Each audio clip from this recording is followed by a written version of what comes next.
Hey everybody, ReefGrrl here, and welcome to ReefGrrl Live. I am so happy you could make it.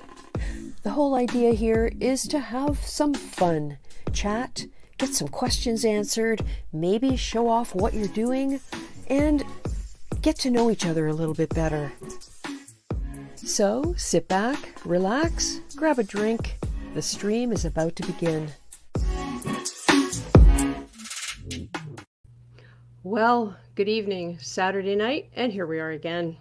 I'll say hi to everyone in the chat. I don't have anyone in the studio yet, although I understand there are one or two who may pop in. So, hey Benny Fernandez, I believe you were first tonight. Pretty awesome. I hope you're doing well. Hi Straight Reefer.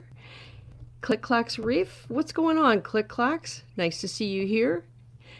The guys are talking about getting a skimmer. What else is going on here? We've got Braveheart Reefer 525 coming in from the UK. T40, hey T40. T40's at work listening and says keep up the good work, doing a damn good job with your live streams. Thank you T40. This is way outside my comfort zone, but you know, I'm learning a lot. I'm enjoying it. So thanks for the good wishes and keep yourself safe because I know you're on the front line. Okay. Hey, Hyun Lee is here. Hi, Little Ocean. Nice to see you. Nat King Reef.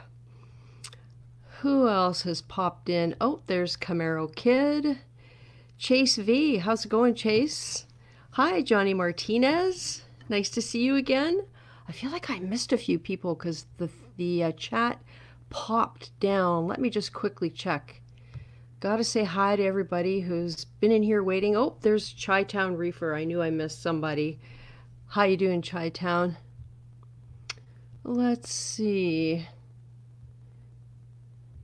Yeah, I have stories of a skimmer. They're actually good stories of a skimmer related to the 90-gallon holding tank and cleaning up my fish cabinets that were in the basement for our house move. So once I say hi to everybody, I will tell you all about that. Let's see here. Oh, hey, Reefkeeper. Nice to see you, Phil. He's doing some work on the tank, but listening in. That's great. I can relate to that. I used to do that all the time. William Peace Jr., hello. Mitch Boudreau. Hey, Mitch. Good evening, everyone. Hope you're all doing well. Awesome. I'll do my best to keep an eye on the chat and see whether anyone has any questions that can be answered. Yeah, so skimmer. I spent a few minutes before the stream started trying to download a video from YouTube of the skimmer that I found while I was cleaning out a fish cabinet. And it is a Marineland, I think it's Marineland, Cyclone 100. And I remember trying it on my 29-gallon cube because, as you might know if you have followed my channel for that long, the 29-gallon cube was run by canister filters. So all I could do for a skimmer was a hang on back. And I remember trying the Cyclone. That tank was in my living room, well, the corner of the dining room, which is attached to the living room, and it was so noisy, I just couldn't handle it. And I don't remember ever being able to get it properly adjusted. So I put it away in a cupboard because, of course, you never throw any equipment away or just get rid of it unless it's a Bubble Magus Curve A5 and you can't stand it. That's another story. We won't go into there tonight. But anyway, I unearthed it in the cabinet as I was packing up. And lo and behold, it works. I set it up on the 90 yesterday. And it was running probably, I would say, about 24 hours. And my daughter sent me a short video because, of course, the 90 is at her house. And the skimmer cup is half full of dark brown skimmate. And the lower portion of the cylindrical body is clear with a white vortex of air bubbles going up the middle. So it's going to do the trick. Honestly, the biggest thing I was worried about with this 90 was how I was going to handle those organics, especially because they create a film on the surface of the water that is really hard to get off. I did try a small surface skimmer, didn't work. So that is really good news from my experience going on forward with this holding tank. Now, if I could just get the alkalinity above 5, that would be awesome. I think we finally figured it out. I bought a Jabo DP4 brand new because the Camor F4 was ignoring me. It keeps dropping the Wi-Fi, and it's made me realize I never want any Wi-Fi stuff that does not also have a manual interface, because you can't do anything. And it frustrates me so much when that happens. And the amount of time I stood standing beside this stupid thing, resetting it, it just didn't work. So tried and true Jabo DP4. Just before the stream, I was calibrating it. Didn't quite finish, but I will finish that tonight. And tomorrow I'm going to go and set it up and be able to dose alkalinity properly. So that's my story for tonight. I guess I'm hogging everything. I'll check the chat and see what we've got going on, if anyone has any questions. Feel free to ask questions if you like, just about, stuff that's going on with me or in general, until we get a guest in here to take half the burden of the talking. Oh, Billy Pipes. That's awesome. Super chat. Hey, girl. Thank you, Billy. Appreciate it. It's wonderful. And oh boy, here's another one. Murphy's Aquatic. Yeah, I need to get myself some glasses that have like a little crown or something on them. Anyhow, thank you very much, you guys. I do appreciate it. It's wonderful to get the support. It's great. Helps pay for the stream a little while longer. So that's awesome. Let's go back up here and see what went on in the chat while I was talking about what's going on with the skimmer, etc. Click clacks. Thank you. Hey, listen, I get probably more than you guys out of this because it's my chance to talk with a whole bunch of people. So it's wonderful. Fishman with a plan. Hello there. Straight Reefer. I said hi. Oh, Pain. Oh, he's talking about skimmers. Yes, probably the Cyclone 100. The only tuning you can do is with the air intake, as far as I've discovered. It does work, but it's not what you'd call fine tuning like you would get with some of the other skimmers where you can control both air and water level.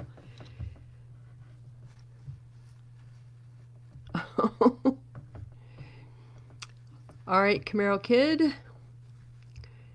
Let's see. Diacanthus Reef. Did I try paper? ReefGrrl. Did I try paper? Paper. You might have to tell me what you mean by that.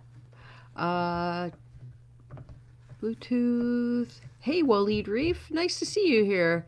And there's Hector Calypsos Reefs. Oh, this one's from Dave. Oh, wow. Pretty soon it's going to be a year. Yep. Thank you, Billy. Yeah, and it does mean a lot. It's, I watch his videos more than a couple times a week, especially when I'm looking stuff up. Thomas Carey, hello. I'm going back up the chat because I feel like I've missed stuff that's going on. Yep, there's Hector. I saw him. Thomas Carey, yep. Why are you moving to small tank? Waleed, that's about the 90. It's actually about the same size as the Reefer XL425. The footprint is very slightly different. The 90 does not have the central overflow tower, and it's not as deep front to back as the XL425. However, when I built my rocks, I built them with lots of space around them. So although the 90 will be stuffed, it will look stuffed, it's a little deeper than the XL425, not much, not even an inch. And although the rocks probably will be very close to the glass, they should still fit, I'm hoping. I don't know for sure until I actually put them in there. And I'm moving it because I'm moving house. and I decided not to try and move my reef in one day. Our new house won't be ready till November, and we're putting our house up for sale as soon as we can because of the virus situation and the impact on the market. We want our house sold and the money in the bank so that we don't run the risk of a sale falling through or anything like that. So that kind of accelerates things to the point where I had to set up another tank. It's at my daughter's house, and it's been cycling since mid-February, and I've been moving corals over to it, and they're doing very well now that the alkalinity situation is going to be under control. It's been manually dosed for the last few days since the Camor failed, and I'm hoping when I test tomorrow that it's up in the 7 range from 5. So I have got a couple videos about that talk a little bit more about the details if you're interested. It's the last few videos I did. I think one is called The End, and the other one from today is Will I Be Sorry? So that information might help anyone who's interested in knowing what's going on with that. Who else is here? Murphy. Yeah. Yeah, I don't do tank tops. Well, I do, but not in public. Let's just put it that way. Oh, that's hilarious, you guys. So nice to see everybody in here. We got 28 people already. That's awesome. If anyone wants to drop by, the email is scrolling right along the bottom of the screen. And let me just check my email because it's quite possible. Oh, there we go. I've got a request from Chase. Chase, you might find that I have already sent you the email. I don't know what happened. Something happened last week with this. Maybe I'll just send it to you. And Hyun Lee's offered to join as well. Hyun, if you have a tank to show us, then that might be nice. Okay, Chase, I will send you the invite. Bear with me a second, everybody. What I get is a giant white screen, and oh, now it wants my password. Great.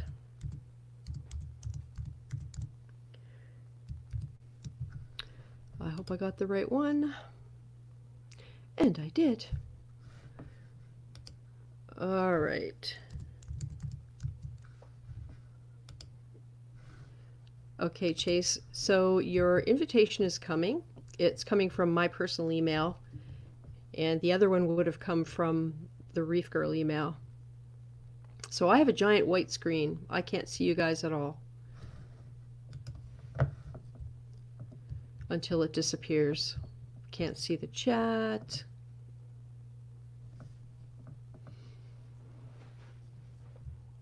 There were big warnings today about YouTube slowing down and having problems. And let me just check and make sure. I don't even know if I'm still live with you guys. I'm going to look at YouTube and see. Bear with me if you're still there.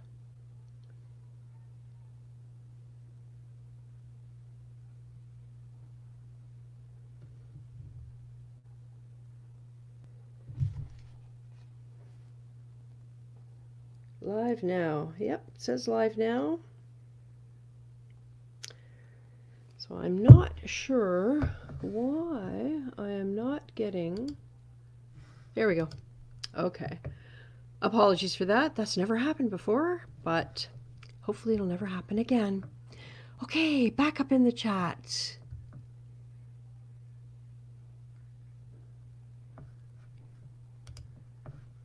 Paper removes surface films pretty much immediately, sucks it up like a sponge just laid on the surface. Oh, I see what you mean. I have actually done that with paper towels. The only risk with that is fibers from the paper towel. But I see what you mean. Paper itself would probably be better because you wouldn't be getting those fibers. So I might try that. What I have done as part of water changes is take a large plastic cup, sink it down until the water just barely flows over the edge. And that also removes a lot of the surface film. That was with my 29-gallon cube when I was doing 1 or 2 gallons at a time, and probably a gallon or so I would remove that way and take with it a lot of the film.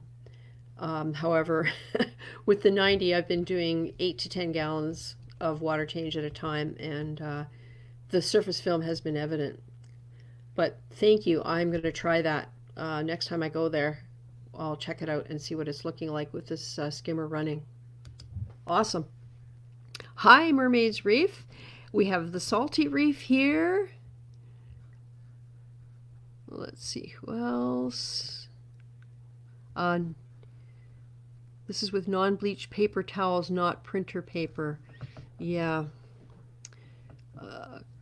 Who else is here? Oh, hi, Billy Pipes. You did the super chat, and I did not say hi to you.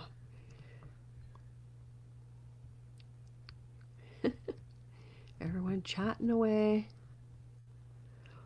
Yeah, the salty reef Instagram pictures have been straight fire. Tank's looking great. I'm really coming to like Instagram for being able to do quick updates, and I follow a lot of the people on Instagram that I also follow on YouTube, and it's really easy to set up an Instagram account if you've been reluctant, and you don't even have to post much.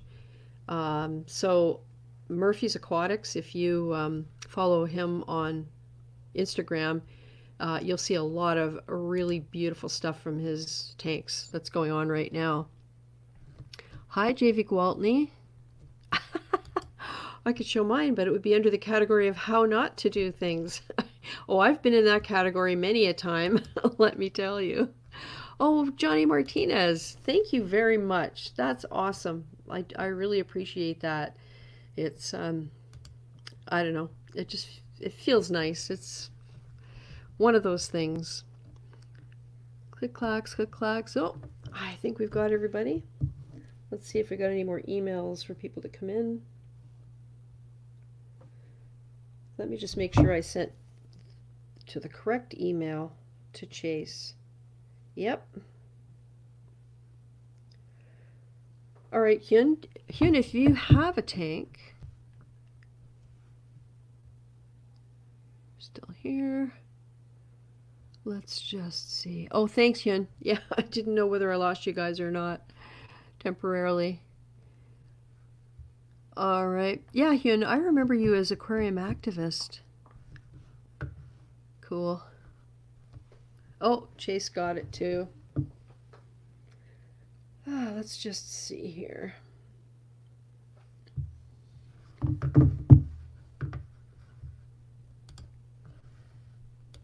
So I hope everyone has been keeping well with all of this stuff that's been going on. It'll be truly interesting to see what the news is like in the next couple of weeks with things opening up.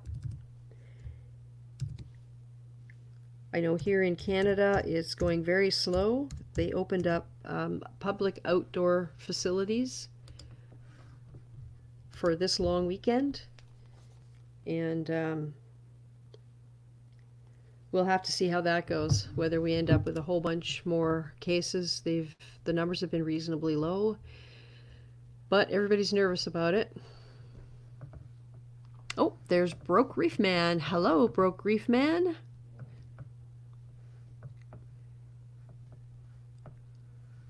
Oh, good, Chase got it. Would love your input on removing dinos and Nat King Reef. What's the key for keeping dino out of your tank? I've only had dinos once.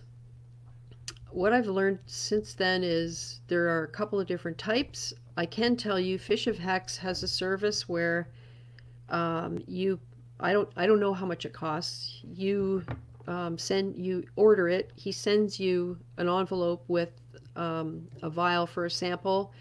You send him the sample back with a prepaid envelope that's included, and he will examine it under a microscope and try and identify. Well, he says he does identify, so I believe him, which type it is, because there are types that thrive on high nutrients, although rare. Most of what we seem to get in our tanks proliferate when the nutrients are too low. So I suppose one way to check what's going on is to look at your nutrient levels and see whether they might be out of range, high or low. because the treatment differs obviously for the two different types. If it's low nutrients, you have to increase your nutrients. If it's high nutrient types, you have to decrease your nutrients. And there are various ways of doing that, dosing, um, phosphate, nitrate, that kind of thing. So I am not an expert on dinos. I removed them from my tank when I had them by manually siphoning out as much as I could get using one of those little battery operated gravel vacs and siphoning them off the rocks, cleaning out that little bag 20 times. And I spent probably an hour to 2 hours every single night for 3 months. And they finally disappeared. At that time, I did not know what to do. And that was the only thing I could think of. That was before YouTube. That was when I didn't understand what a resource YouTube was, or I probably would have been able to learn something about what I was dealing with. So I would say the other thing is, you know, I'm not running a commercial for Fist of Hex, but honestly, he does a Q&A every Sunday night at 7, and if you go on there and ask, he can give you some advice. Keeping them out of your tank, all I can say is I don't know whether you can. I think they're an opportunistic infection that takes advantage and grows when conditions are right. So I don't know how much help that is, but oh my goodness. Thank you, JV. That's wonderful. That's so awesome, guys. I know why it's happening, but you know what? It's you guys are so generous. Like really, it's a pandemic, so I appreciate it and make sure that it's not that it's not money you need for something else because the way things are right now, we just don't know yet. So, yeah, thank you, JV. Oh, hi, DLM. Hey, Skookumchuck Reefer. Little Ocean says, one day I'll join and show my tank. Fairly new to the hobby. Just have a 29-gallon BioCube. Yeah, YouTube has been great for learning things. And I had a 29-gallon cube, and I loved that tank. It was lit with the D-Sunny black box. It did have programming, and that D-Sunny quality of light was perfect for video.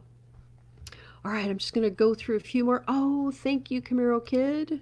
I love Billy Pipes. That's funny. Hey, WVU Reefer. Going out on a limb and saying, I'm not first tonight.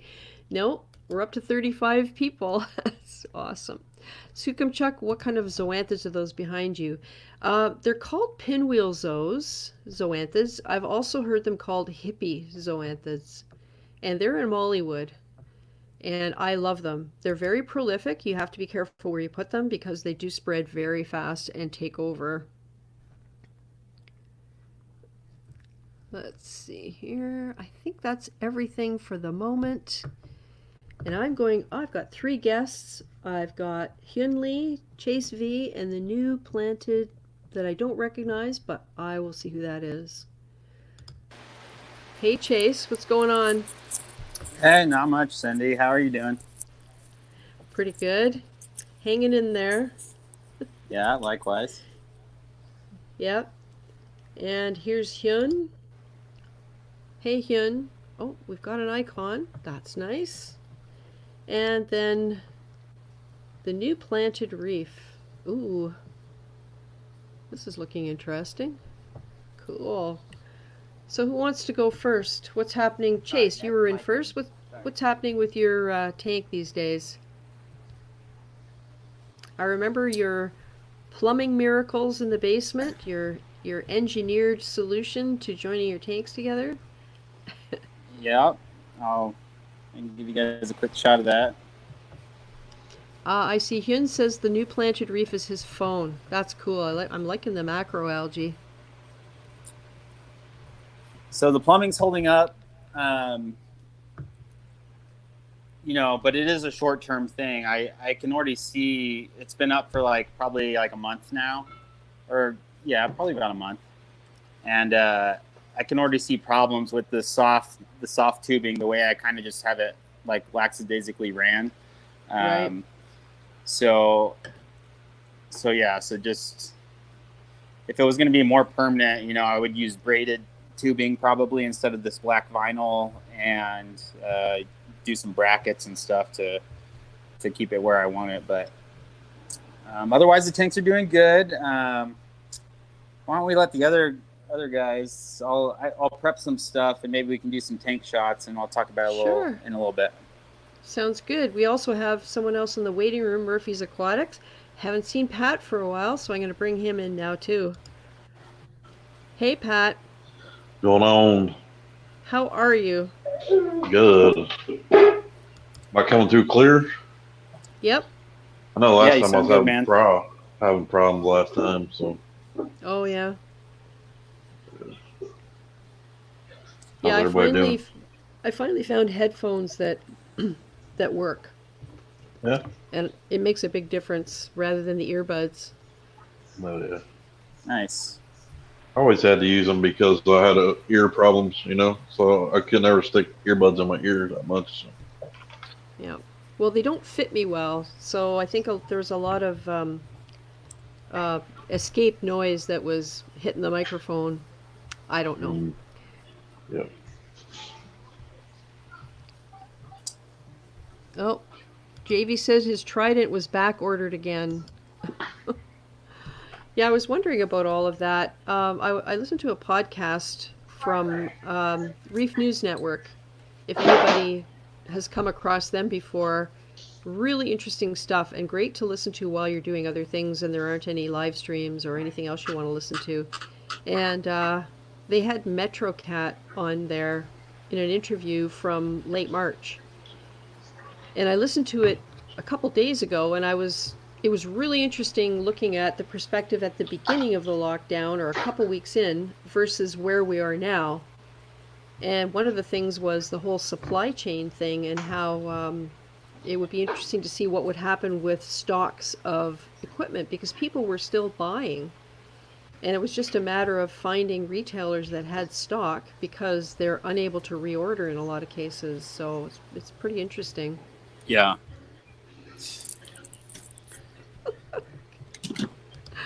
Thank you, Camaro Kid. Camaro Kid says, I love Murphy too. You guys. Mm-hmm. Hey, Casey Reefs. What's up, gang? Yeah. So Pat, the Instagram stuff is like, I look at it and I just want to go, shut up. Like, what is going on? It's like your tank has just taken off in the last month or so. Man, I'm gonna tell you what. Billy told me forever it was T5s, and I didn't believe him. So I've literally been thinking the same thing. I want to get T5s over my Reef. T5s and Reef Brights. Right now, I just got all Reef Brights on. I got Lumilight and XHOs right now. So, I mean, like, I don't know. Can you even zoom in? I don't know if you can even zoom in with this. So your T5s, what bulbs did you use? What spectrum? I got 3 Blue Plus, 2 Actinics, and 1 Coral Plus. Wow, so 6 light fixture, and then you've also got, how many, 3 Reef Bright bars in there? I got 4 Reef Brights and 2 S bars. Nice. Yeah, it's doing a job though. I mean, like, you can't see this stuff very well, but I don't know if you can on the 40 breeder. Not too good. This phone's kind of weird because it's got like 3 different cameras, so I don't know which one it's really using, you know? Wow. Some great SPS in there, man. Yeah, it's looking really good. Is this the 100? Yeah, the 120. Wow. There, just went the Luma lights only. Ah. I want to watch the BRS video about mastering color. I was trying to do something else today, and I only watched the first few minutes because it's one of those where you actually have to watch. You can't just listen. So I want to see what I can learn. PRS has really put out some good videos on lighting here recently. Yep. Yep.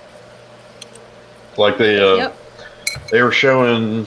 I don't know if you've seen the one where they used like hydras and they did a comparison between hydras and Gen 5 radions and looking for that perfect peak compared to T5 bulbs, right? So. Yep. Yep.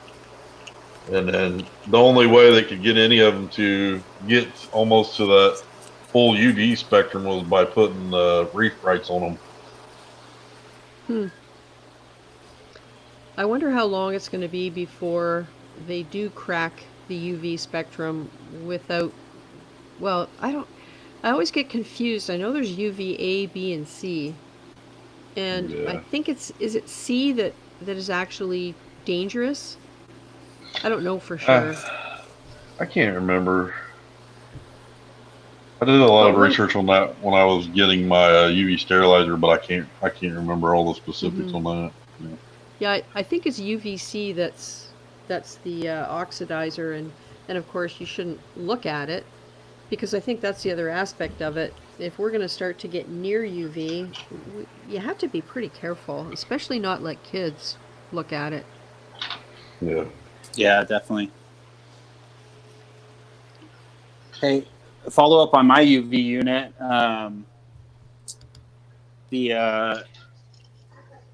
This aqua ultraviolet. Yep. I told you guys last time I received. This is the 40-watt unit.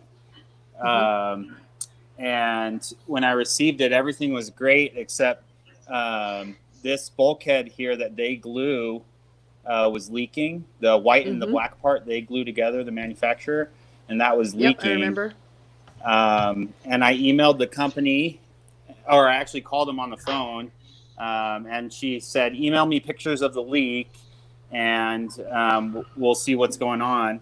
And so I did that, and the next day they sent me the part in the mail, and I got it like a few days later. This is actually the leaking part that I re-glued myself, and it's just been holding, and I just have the part over there. But the customer service was really good, and they sent me the replacement part. That's great to know. Yeah. So anyway. Hey, Acro Breeder. Yeah, WVU Reefer says UVC is germicidal. Yeah. And Diacanthus reef, the same thing. UVC is germicidal. So I don't know how they duplicate the spectrum in an LED without also including the wavelengths that kill, for want of a better word. You know what I mean? Maybe I'm overthinking it, or maybe I don't understand enough about how the light is emitted from LED diodes, but it just, I don't know. It'll be interesting. Yeah, it's different. But I know like most of the lights that are on the market, LEDs, as far as true UV, like they've done it before and they've been successful, but they burn out like real quick. Yeah. So everybody calls it UV on their, most of the companies call it UV on their layouts, but it's what they consider UV. It's not actual like UV spectrum. Yeah, Telegram is doing some really interesting tests on a lot of different lights, and I've been following him on Instagram as well, and he also has a couple of live streams and videos about it.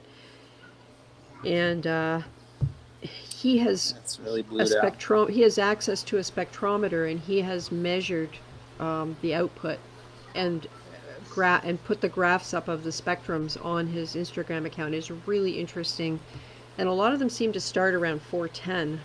Yeah. So it isn't UV. It's I mean, I think the high end of UV is around 380, something like that, 385.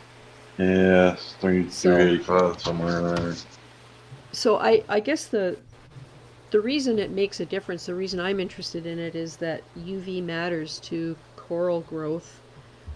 Mhm. But how much? I don't know. I mean, do we really want everything in our tanks to outgrow our tanks? You know, Right. because you know what I mean. It's not exactly. I think managed growth is probably closer to what would make me happy.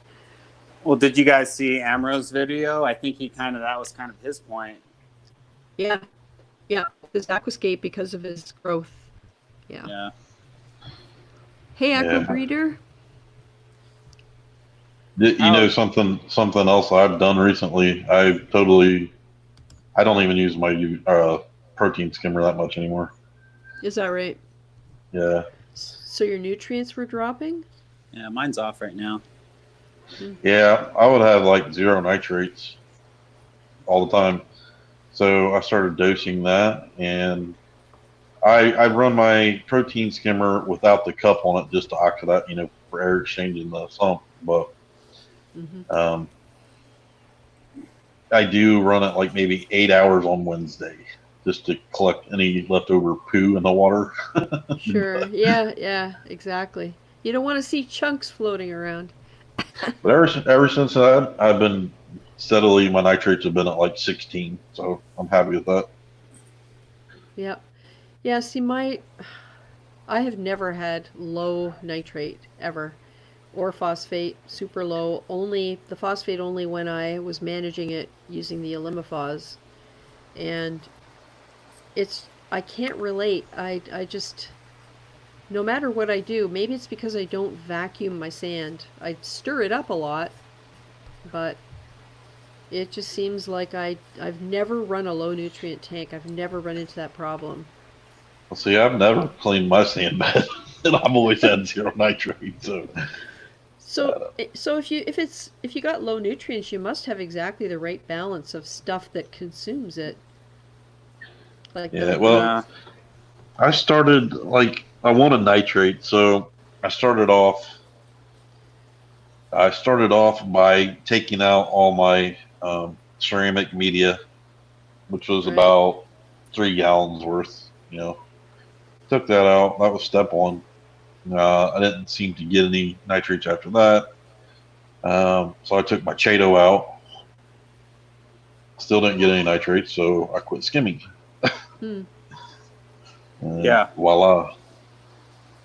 So instead of the Chato, I got the um, algae scrubber, Mm-hmm. and it doesn't pull the nitrates out of the water like the Chato does. So Right. Hmm. Yeah, my Chato mat is enormous right now because I haven't harvested it in over a month, and I usually take half of it to the fish store when I do a harvest, and of course I haven't been able to go there. Um, so I'm gonna have to just do the harvest and chuck it in the trash because it's just taking over. It's getting everywhere. It's starting to go over the baffle, and I see it on the. I put a filter pad on top of the sponge that's between the last two baffles in my sump, and I'm starting to see bits of Chato sitting on there. So I'm gonna have to get rid of some of it. But when I do that, my nitrates always go up. So Yeah. I don't know. And I'm gonna be moving the tank. Hopefully in the next 2 weeks. Hopefully 2 weeks from now it'll be empty. Yeah. Yeah. right for a big move, huh? Yeah, I have to arrange with the tank moving guy to put the reefer in storage and move Mollywood. We're going to move Mollywood and keep it running. We have a place for it in my daughter's house. And Nice. once that's done, we can fix the floor and turn that room back into a bedroom and put the house on the market. There you go. So, yeah, it's it's pretty daunting to think about it. But you know what occurred to me today? I've been doing this reefing thing for like 10 years, and it's, as you guys know, it's all consuming, or it can be. I Yeah. haven't read a book since I retired, and I thought for sure when I retired I would have time for that, and I haven't. So if I have no reef tanks in the house, our cats will be boarded at a kennel because we don't want to have them in the house when it's for sale. Right. Just our dog. I should theoretically have more time to just sit at home and learn how to use the YouTube app because I still Right. haven't downloaded it on my phone. I don't like apps. I just Oh it's my too hard to goodness. it's just too hard to find stuff. So anyway, so that's kind of an upside to having the reef somewhere else because I'll only probably go maybe every other day and look after them. And really, I've been keeping my hands out of the tank. I've only been putting minimal stuff in Monday, Wednesday, and Friday. That's it. I'm starting to get it ready by giving it a reduced food supply, by um, sort of not messing with things. And I'm really hoping that when it does get moved over, it will be able to subsist on less care because I won't be there every day. So we'll see. See how that pans out. Yeah. Yep. Johnny Yeah. Martinez was saying with that leak you were talking about, if the black section ABS pipe and PVC, it needs a certain glue because regular PVC glue doesn't work right. Oh, that's interesting. If it's different kinds of plastic. Yeah. Well, I'm not sure what the manufacturer used. I would hopefully trust them to be using the right glue on their product, but it was leaking. I mean, the other side was fine. I honestly patched it with super glue, both around the outside and the inside, where the pieces came together, and it hasn't leaked at all. So not the greatest fix, but honestly, I knew the part was on the way, so I just did a quick patch, and I was like, well, we'll see if it holds. If not, I'll just turn it off. And it's been holding, so I was like, well, that worked. Nice.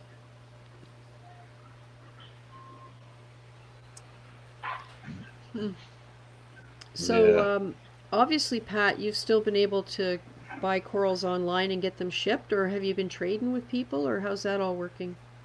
Yeah, been buying from people. It's been pretty good. I was sick for about a month. Yeah, are you over that yet? Yeah, finally. I don't know if I actually had the coronavirus because they never really tested me, but I definitely felt like I was dying for about 3 weeks. Yeah, I bet. Every time I start sneezing and get a headache, I worry, and then I realize it's algae season, it's springtime, and all that stuff is in the air.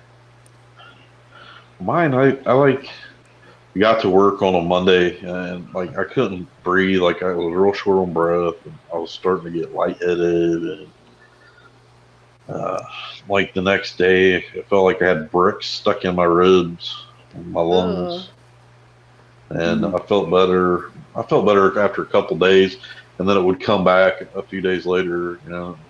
It's just it was a bad month. I'll just say that. But. Were you bringing up mucus or? No, I didn't really have cough or fever, but I had every other symptom out there. So. Yeah, it's hard to say. Did you lose your sense of smell at all? That's apparently one that's happened to a lot of people. I don't know because I've always had breathing problems. Like on Dave's live streams, everybody would be like, "Are you asleep?" I'm like, "No, I just have breathing problems, man."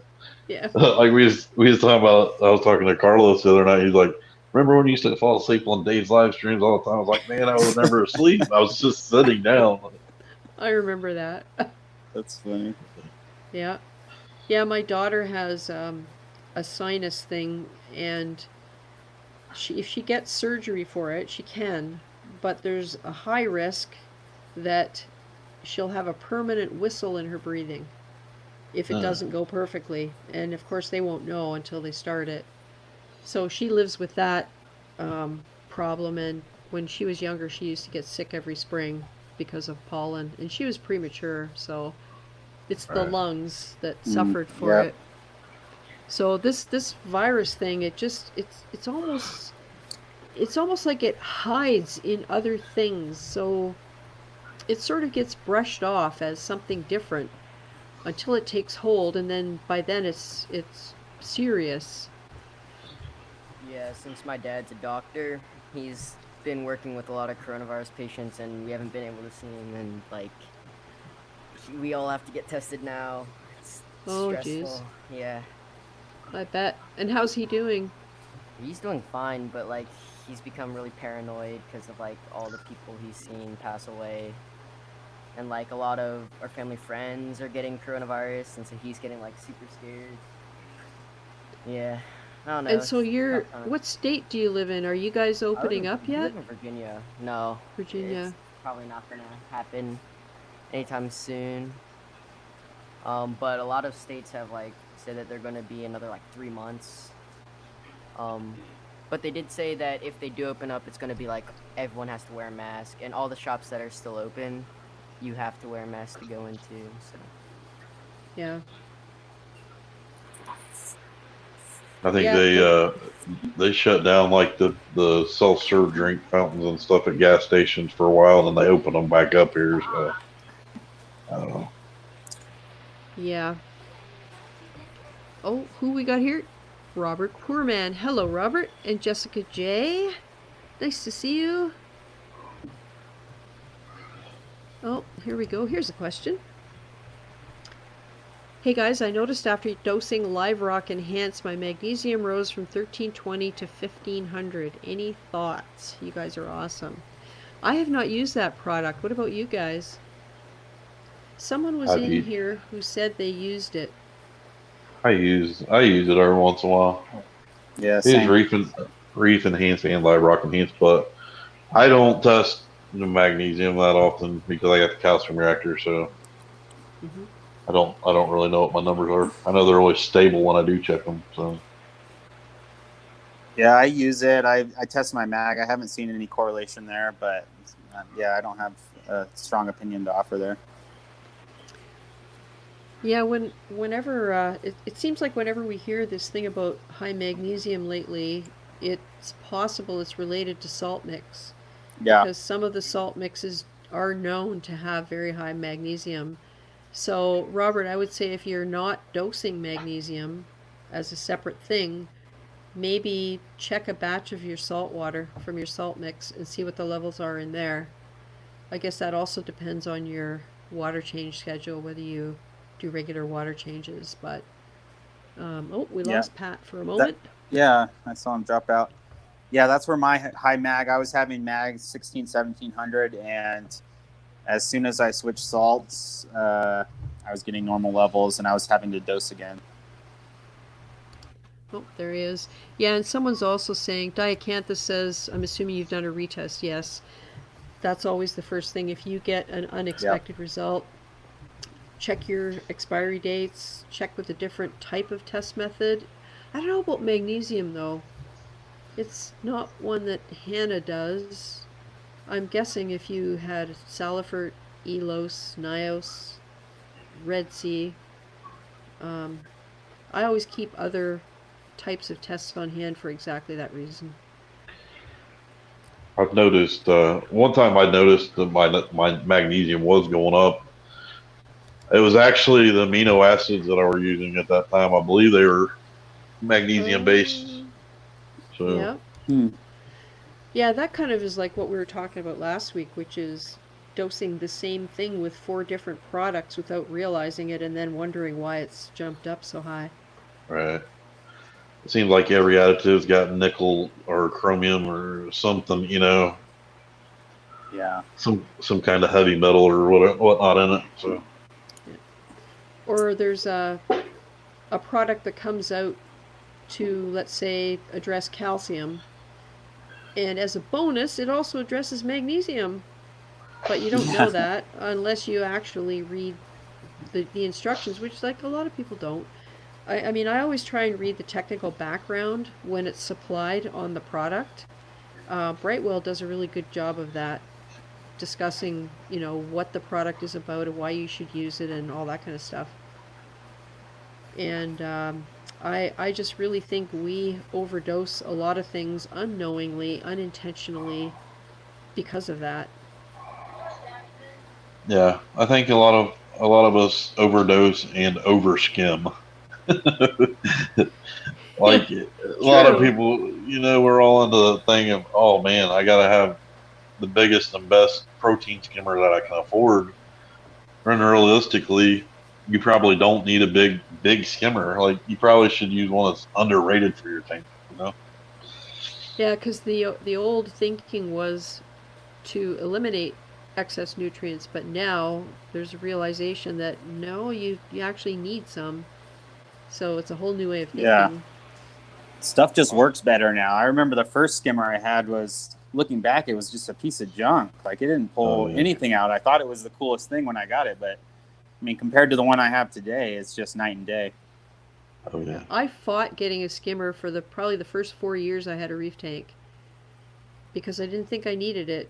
And they were small, so I would just do the water changes and make sure the surface was super boiling.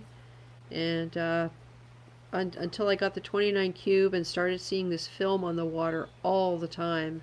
And I didn't realize it was related to nutrients. I had cyano in the corners. Like, when I look back on those videos now, Yeah. it's almost embarrassing. But hey, it's the learning curve, right? Yeah, Reef Crystals has been testing high in mag. Maybe it's intentional. Heard raising mag helps control algae. Live Rock Enhance, what is the purpose of that product? I've heard of it, but I've never really looked into it. It's basically bacteria. Yeah. It's basically like all the bacteria that you can put in your tank, really, is all it is. So I'm wondering if do you use the Live Rock Enhance in correlation with the water change? A lot of people dose bacteria when they do water changes too. So yeah, the only time I ever did that was with our freshwater tanks, because when we did water changes on those tanks, we cleaned the sand, like the gravel, completely. It was like huge what we did with those tanks. So I always put bacteria back in, but I don't touch the sand when I do water changes in my current tank, so maybe that's the difference. indeed. Not typical algae to my knowledge. Yeah, raising algae or raising magnesium, I used to do that. I would run it up around 1800 to reduce bryopsis. It's true, it does work, but it really is not good for snails. They become lethargic. They can't stick to the glass. Essentially, they don't move around. And I never had that happen to me, but I understand it does become an issue with really high magnesium. I never took it above 1800, but I kept it around 1800 to control algae, and it did work. But I think I was skating pretty close to the edge, and of course, like most things back then, I didn't know what I was doing.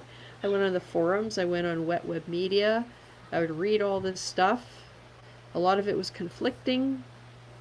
A lot of it you had to consult other articles to understand what they were talking about. So it's very easy to make the wrong decision when you know nothing, and you're trying to digest it all and synthesize it all and make some sense out of it. Yeah, I've been there. Yeah, I've seen with the high mag at like 1700, I've seen the snails just freeze up, and then the hermit crabs just get them. So yeah.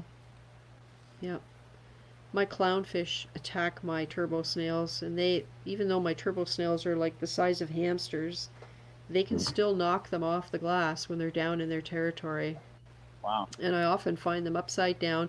Operculum is shut, so they're protected, but I usually try and get them out of there and flip them over, because I don't want the green wrasse to kill a snail, find out he can't eat it because it's too big for him. It's behind the rocks, so then it starts to deteriorate and I don't know it's there, and suddenly I got a spike and bad stuff. So Cindy, is everything in your tank, are all your corals and frags glued or epoxied? Because you have those like softball-sized snails roaming around. They are, Okay. and I had to learn how to do that. Glue doesn't do it. Putty doesn't do it. You have to combine the two. Yeah. So that they can't. And the other thing is, you can't put things in places where the coral is growing too close to a rock, because the snail will come along and go along the rock and it just breaks the coral right off. So you have to mount them so that there's room for the snails to move around them. Frag racks, just they crawl along the glass. Everything gets knocked over. It's on the bottom every morning. It's such a pain. Yeah, that is a pain. It's a hard balance because you want to. I feel like if you secure something, it grows and encrusts so much better, than just being like a loose frag. But then if you're having issues or you need to move it, you're like, well, now it's epoxied and cemented to this rock, and you have a heck of a time getting it off. Yeah. Well, and especially if you're in the early stages of trying to figure out where it actually should be in your tank. Yeah. I mean, that's why I usually put them on frag racks, and seriously, it feeds into my procrastinatory nature. Oh my God, is that a word? Because I don't like doing anything until I have a plan, until I figured out what I want to do. So I let the coral sit there. It starts growing algae. I watch it really carefully, see what other pests there might be on it. But this is while it's in my tank on a frag rack. And then I finally get up the nerve to cut off the stem on the frag plug, get the putty, get the glue, glue the putty to the frag plug, glue the putty to the rock. And by then I usually pretty much have figured out where it should go. But I've never brought corals into the house and immediately placed them unless it's on the sand. That's it's hard. What's the deal with the phenomenon where, like, when I buy frags, like I said, I have a really good LFS, and his lights are like, 100% running all the time, high intensity. He's growing SPS. What's like the phenomenon when you bring them into your house and you put them in your tank, and like they need to start out on the sand bed, even though like the LFS lights were higher than yours were ever going to be in the spot you're going to put it. But it like still needs to acclimate. Is it just the chemistry changes and the stress and it needs lower light, or what do you guys think about that? I don't know, Pat, you could probably cover that. I'm more worried about that when you order something online, to be honest with you, because it's sitting in a box for 24 hours. You don't know, and generally, I would say some to most people run their, we're talking about SPS, okay? They'll run their par about 250 par on their SPS. That way, when it goes into somebody's tank, it shouldn't get damaged, right? And then let's say your par is at 400 at the top of your rock work. Well, you're only supposed to change your par like 50 to 100 par a week, so it could possibly burn it up if they're growing under 250 par. Yeah, so I think that's the biggest issue with that. But yeah, it seems to me too that they talk about having acclimation modes in lights. So so you have an acclimation mode and you run it, and next week you get more coral. You keep running acclimation mode, and next week you get more coral. So you only ever run acclimation mode because you're always getting new coral. It never made sense to me. That's why the positioning thing made a lot more sense. And you can do a lot with a frag rack, moving it on, especially a magnetic one. You can have it low on the glass. You can change where it goes with the flow and all that kind of stuff too. I don't know. I've had better luck. I keep little pieces of rubble rock in my sump, right? So when I get a new SPS, it gets cut directly off the plug after it's been dipped, because we know, all flatworms and stuff lay their eggs around the base of the coral. So it gets dipped, then it gets cut while it's getting dipped. So I've got none of that base left on there.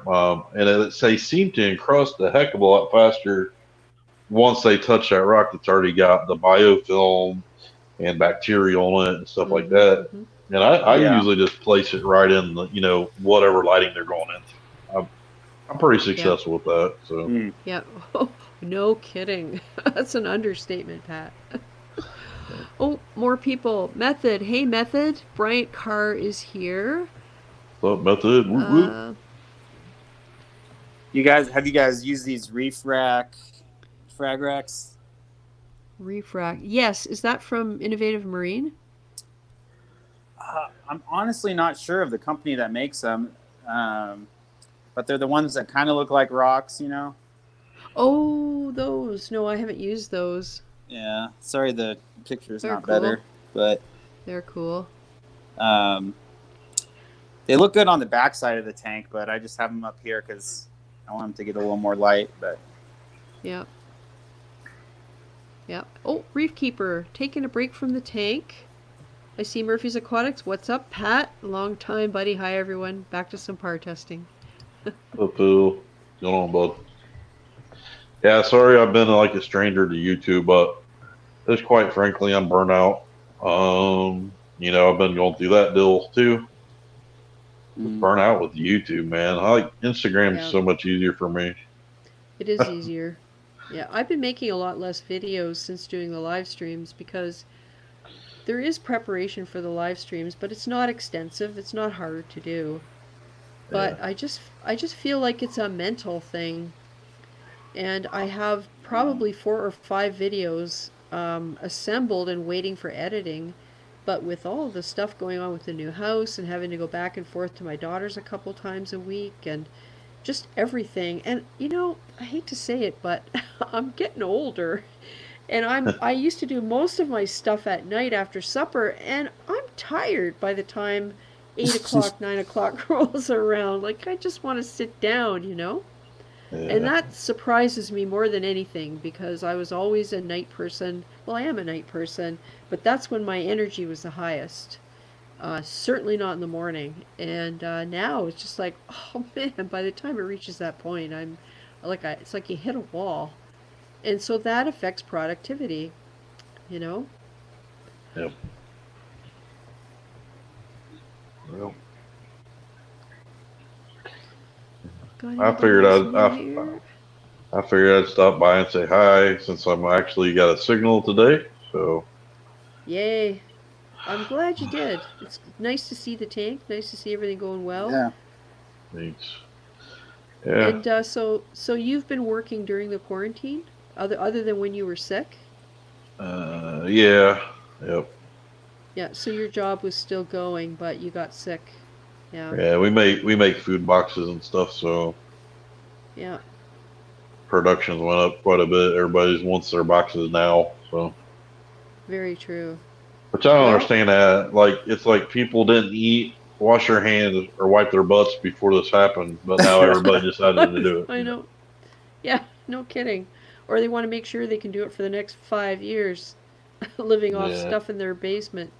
Oh yeah. Well, I do a lot of online shopping. That has not changed. And holy smokes, when you're moving house, does it ever pay to have 45 small Amazon boxes sitting on your couch with all the bubble wrap and paper? No human has sat on our couch for a couple of months now because it's covered with empty boxes. That's funny.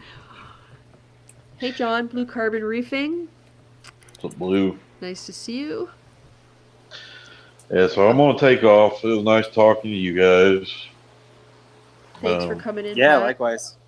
Tell your husband I said, hey, I had a good time in Chicago when we were there. So. Yeah, we're going to have to meet up again at some point. Maybe when the new house is built and it's a little closer to the border and all that kind of stuff. And I need some advice on calcium reactors and, stuff like that. We can. Yeah, I heard you got a calcium reactor. Somebody told me that you got a calcium reactor. It's a big mofo. The thing is freaking huge. What kind did you get? It's an Octo. Octo, is it an 1100? Reef Octopus 220. Yep. Got the Barrios 6 pump on it. Yep. Oh, nice. And I got the CO2 regulator the other day. I got an American Pinpoint Marine. There you go. Non-electronic, because I'm done with Wi-Fi crap that doesn't have a manual interface or buttons you can push. Done with that. No more. Mm-hmm. Yeah. I say that now, but maybe someday the technology will match what my level of trust requires because I just don't trust it. My casting reactor's been solid, you know. The only time I had a problem, I don't have the electric carbon doser because I know they're supposedly 100% better, but my thing was, if it goes bad, you gotta buy a $300 part, right? Another whole nother carbon doser. If you just get like a regulator, all you gotta do is basically replace the solenoid most of the time. So Yeah, yeah, another $40 versus another 300, there's like a no-brainer for me. But yeah.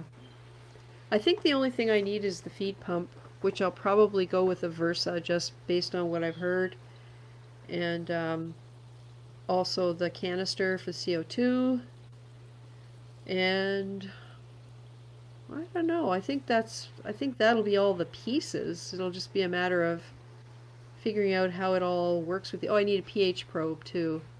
pH pro. And do you got? I can't remember if you got an Apex or not, but no. I I am got the apex. I got the Milwaukee pH monitor, and it's been like every time I go to calibrate it, it's been still in calibration after what almost a year and a half or so now. So Yep. they're Yeah. good ones. Yep.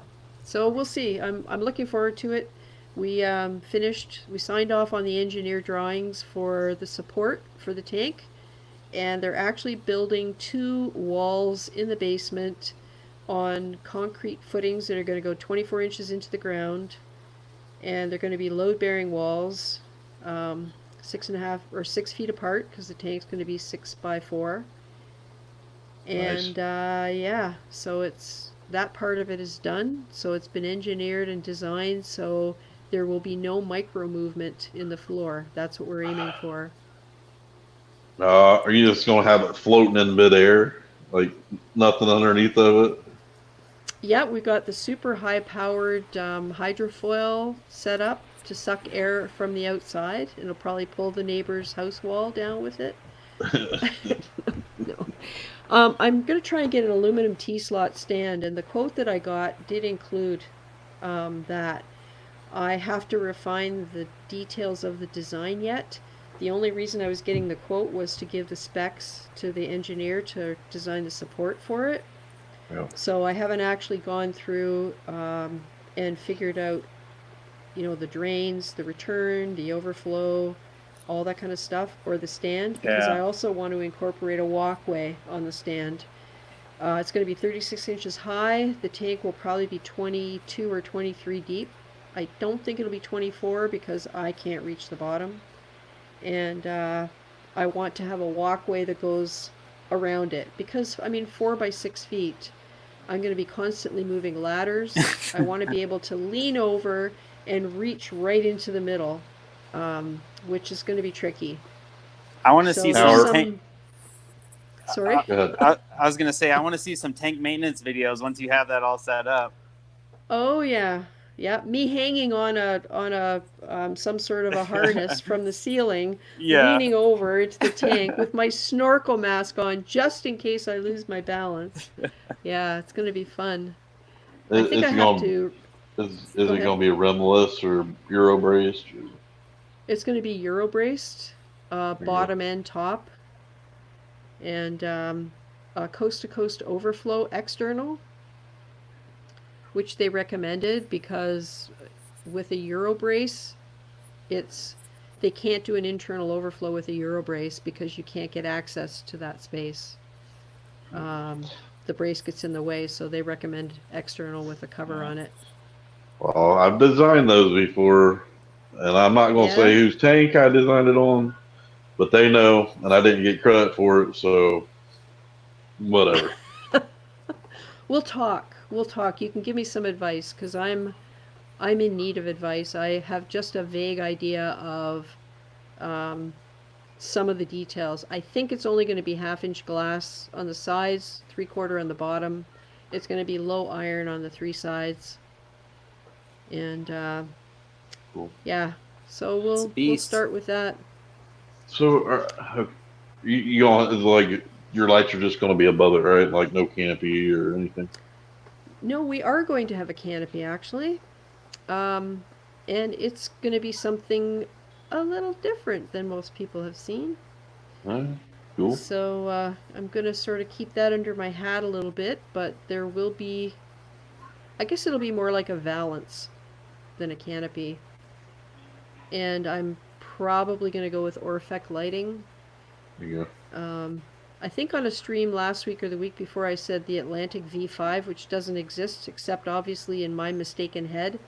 go. But the V4s or whatever's current at the time. Yeah. I love the lights. I absolutely love those OR2s. So Well, I was going to say with like the canopy, you know, like my stand's 42 inches tall on my tank. So, like my canopy's huge, like it's really huge. See how close it is to the ceiling? Like yeah. I have like moisture problems and stuff because it's so high. Oh, really? Yeah, exactly. Yeah. Well, mine won't be deep. It'll be probably, I want to say maximum 8 inches deep, or maybe 10, depending on how we do what we want to do with it.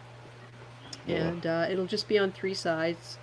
It's not meant to be functional in the sense of being able to move it or anything like that. It's just meant to be decorative. Decorative So we'll and block a little light from you. Yeah, exactly. Yeah. Cool. So we'll see what happens. And I'm turning the closet in the bedroom of this room. It's a bedroom in the front of the house.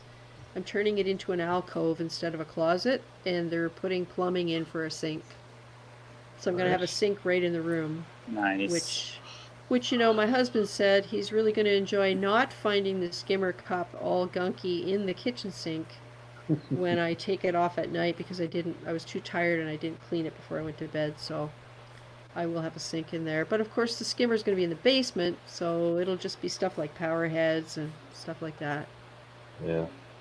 So yeah, a lot of planning to do.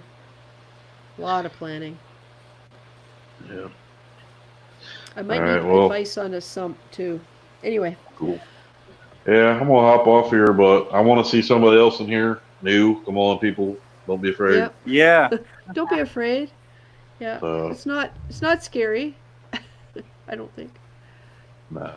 All right. Well, thank you, Pat. All right. Talk to you guys later. Yeah. Take it easy. All right. Later, man. Bye. Yep. Good night. Let me catch up with the chat just a little.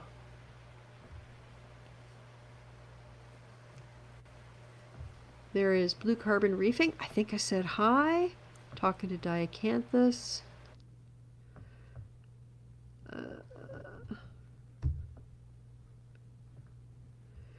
Phil, Reefkeeper, has got new lights from Philips, and I did some looking into them, and there's very little information available.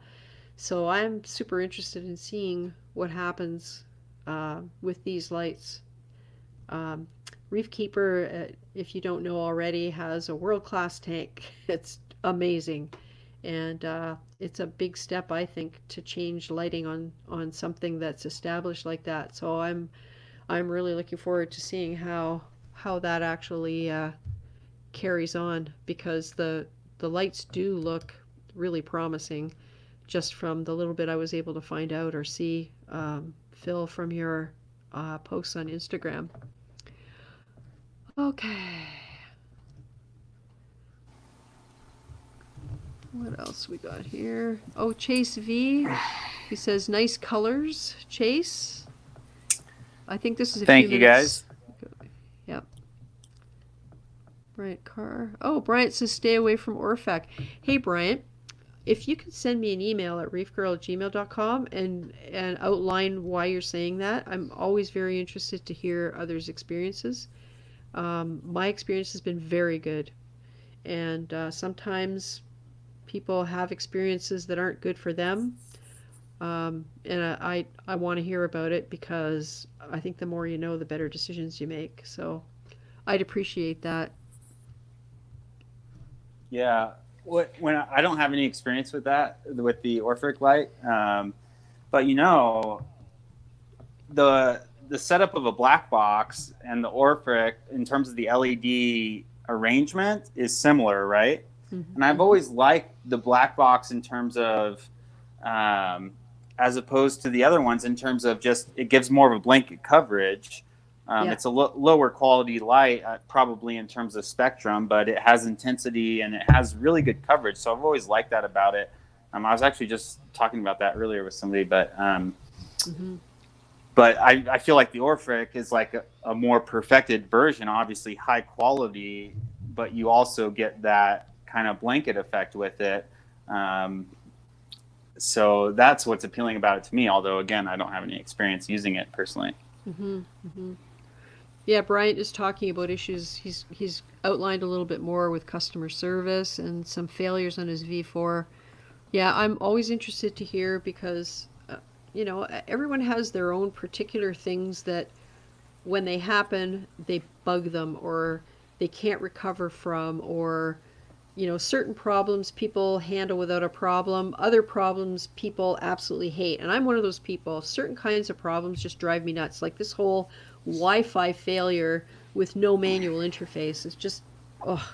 Anyway, I'm not going to rant about that anymore. But so yeah, I am interested in hearing about it. Oh, hi, Stan Zed. Oh, what has Stan Zed been up to? I got a piece of Montipora from a pet shop under some IAHD lighting. Do you think I the think it lights means would be too AI strong? It primes. should be okay. AI Oh, Prime probably HD. AI Prime HD. Well, the thing is, Stan, you can adjust the settings on those lights.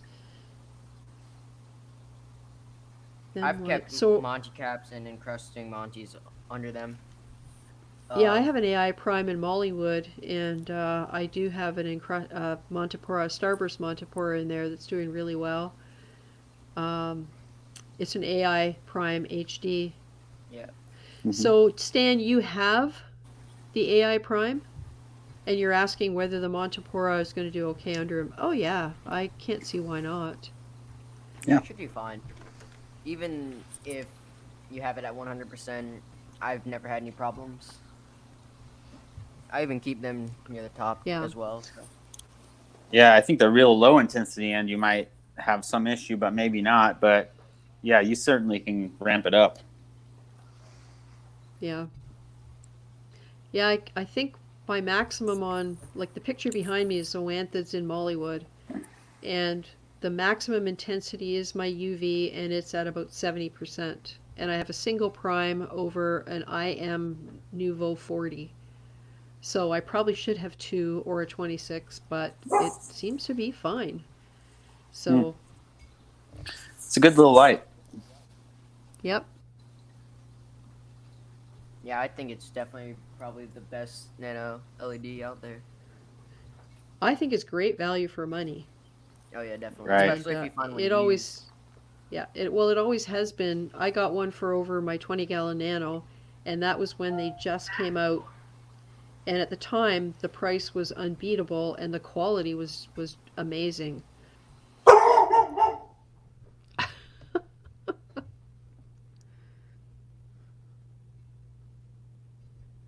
Oh, thanks, Bryant.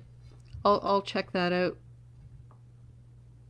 I know with the OR2 bar lights that I have from Orphic, the version that I got replaced a prior version that had some issues with corrosion and a couple other things. So there were improvements made to the light based on those things that were happening to people. Let me just check my email. I think something came in. Oh, there we go.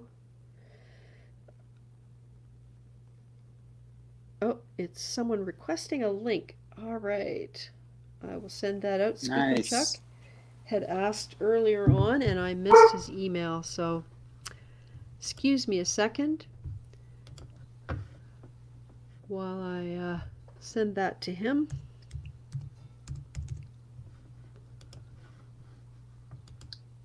Sorry it took me so long there, Skookum Chuck. I got involved in the conversation and wasn't paying attention like I should. There we go. So I have sent the link to you. So Chase, how about a little tour? Seeing as you're showing us some color stuff there. Ooh, there's that acro. That's so pretty. Yeah, I love that. Look at the colors on it.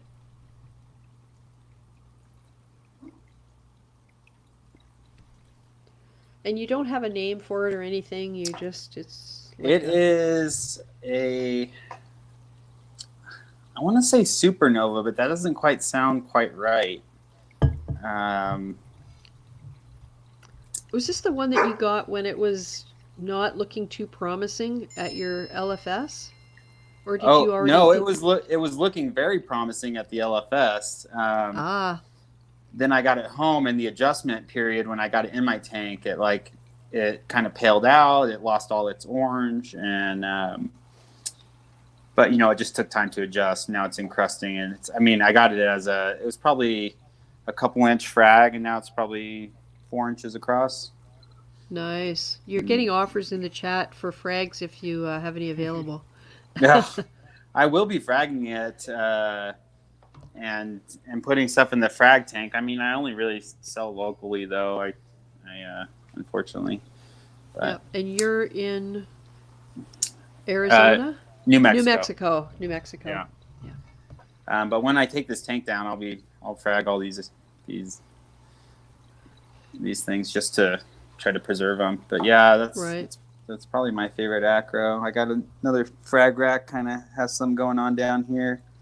Nice. And do you know what size your next tank is going to be? I haven't firmly purchased it, but I want it to be like we were kind of talking about. I want it to have some width to it, so I was hoping to get it like 36-inch wide, at least 5 or 6 feet long, and then probably 24 deep. Nice. Yeah. So yeah, I really just the orange and the green is kind of a cool mixture on an acro for me. Mm-hmm. So yeah, and it has got the blues and purple and pink in there. Wow. And do you find that it's getting the blue and purple and pink where the light is a little different? Because it kind of looks like it's mainly on the one side of the frag. I think that's just the new growth tips. Okay. The new growth areas, because it's kind of growing out that way.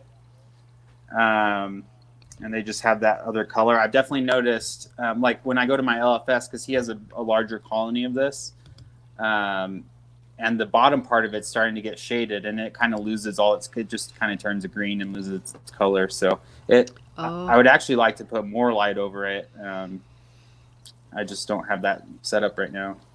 Mm-hmm. So I wanted to get some T5s just to get some more well-rounded action, because I just have one radion kind of over this whole side of this 6-foot tank. So,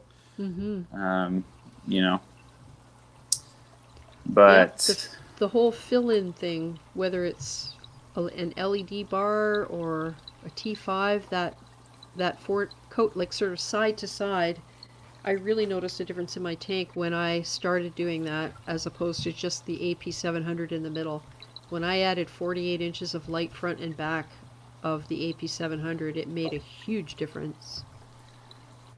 Yeah, because you can notice on your acros, like just the little bit of shaded areas, you can just see they just totally lose their color. They, they just need that light. So. Yeah, Johnny Martinez says, awesome corals, nice colors. Very true. So I got a little Lobo lane over here. I don't know if I can get the angle on it. Let me go around the side of the tank. I haven't cleaned the glass recently, but... Oh, that's pretty. So we got those guys going on. This one's the donut, Aussie donut. Yeah. That we were kind of talking about a little bit last time. Yeah. Got some acans up front here. Very nice. I blew it when I put my acans in my tank. I put them way up too high, too much light. Yeah, these ones, they've grown out a little bit more into the light, but they were almost completely shaded underneath this rock up here.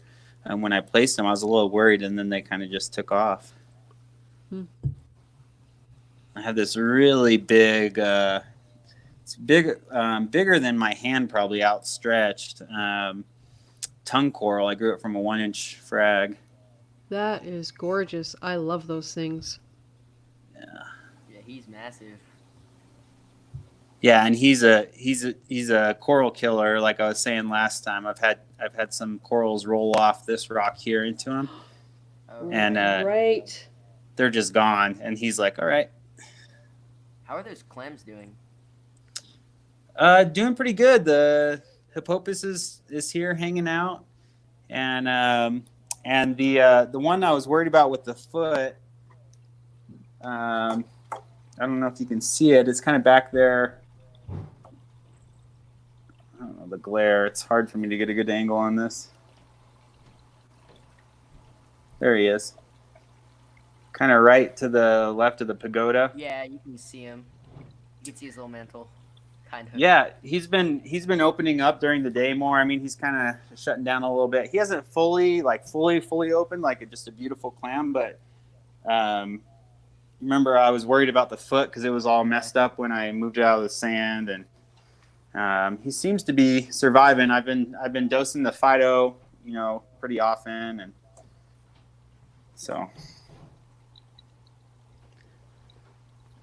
I'm really seriously debating when I get the big tank having a little clam garden. They're really beautiful. I The love the clam mantle gardens. is so impressive. Mm-hmm. Video doesn't really do it much justice. Yeah, I knew a guy who lives in my area who had a clam garden, just a ton of maximum crochet clams, and it was kind of like a little mountain, and he had like an acro growing out the middle. It was really cool. Wow. Nice. Like 5 or 6 of them. It's a slow burn Monty there. Torch on the left, a frog spawn on the right.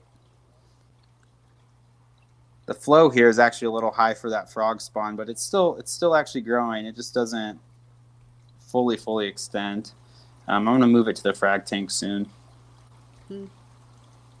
I noticed the other night my green torch that I bought as 2 heads in September of 2017, I think, is huge now. And the branches are long, and I look at it and think, I could frag that. And I don't usually look at my corals like that because, of course, I like them to get really big. But when it comes to moving my tank, I'm thinking, like if something happens and it looks like it's starting to stress, I might just decide to cut frags and take them to the fish store and ask them to keep me 1 or 2. Mm-hmm. And there's actually that possibility. It's not like looking at some corals and something happens and you can't even save a piece because there's not enough of it. Right.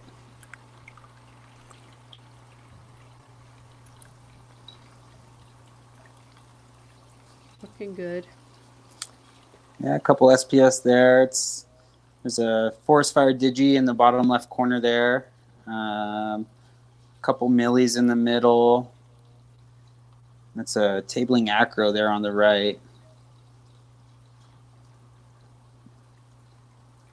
Very nice. Couple more lobos down there.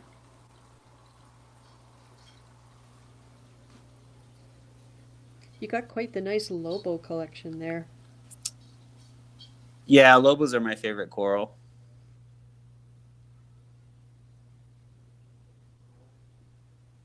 They're just huge. They got great polyps, like polyps. They have great feeding response. Their colors are cool. They're easy to keep. Yeah, they are. You just have to keep them away from everything else except lobos. Yeah, you want to give them a little space for sure. I got those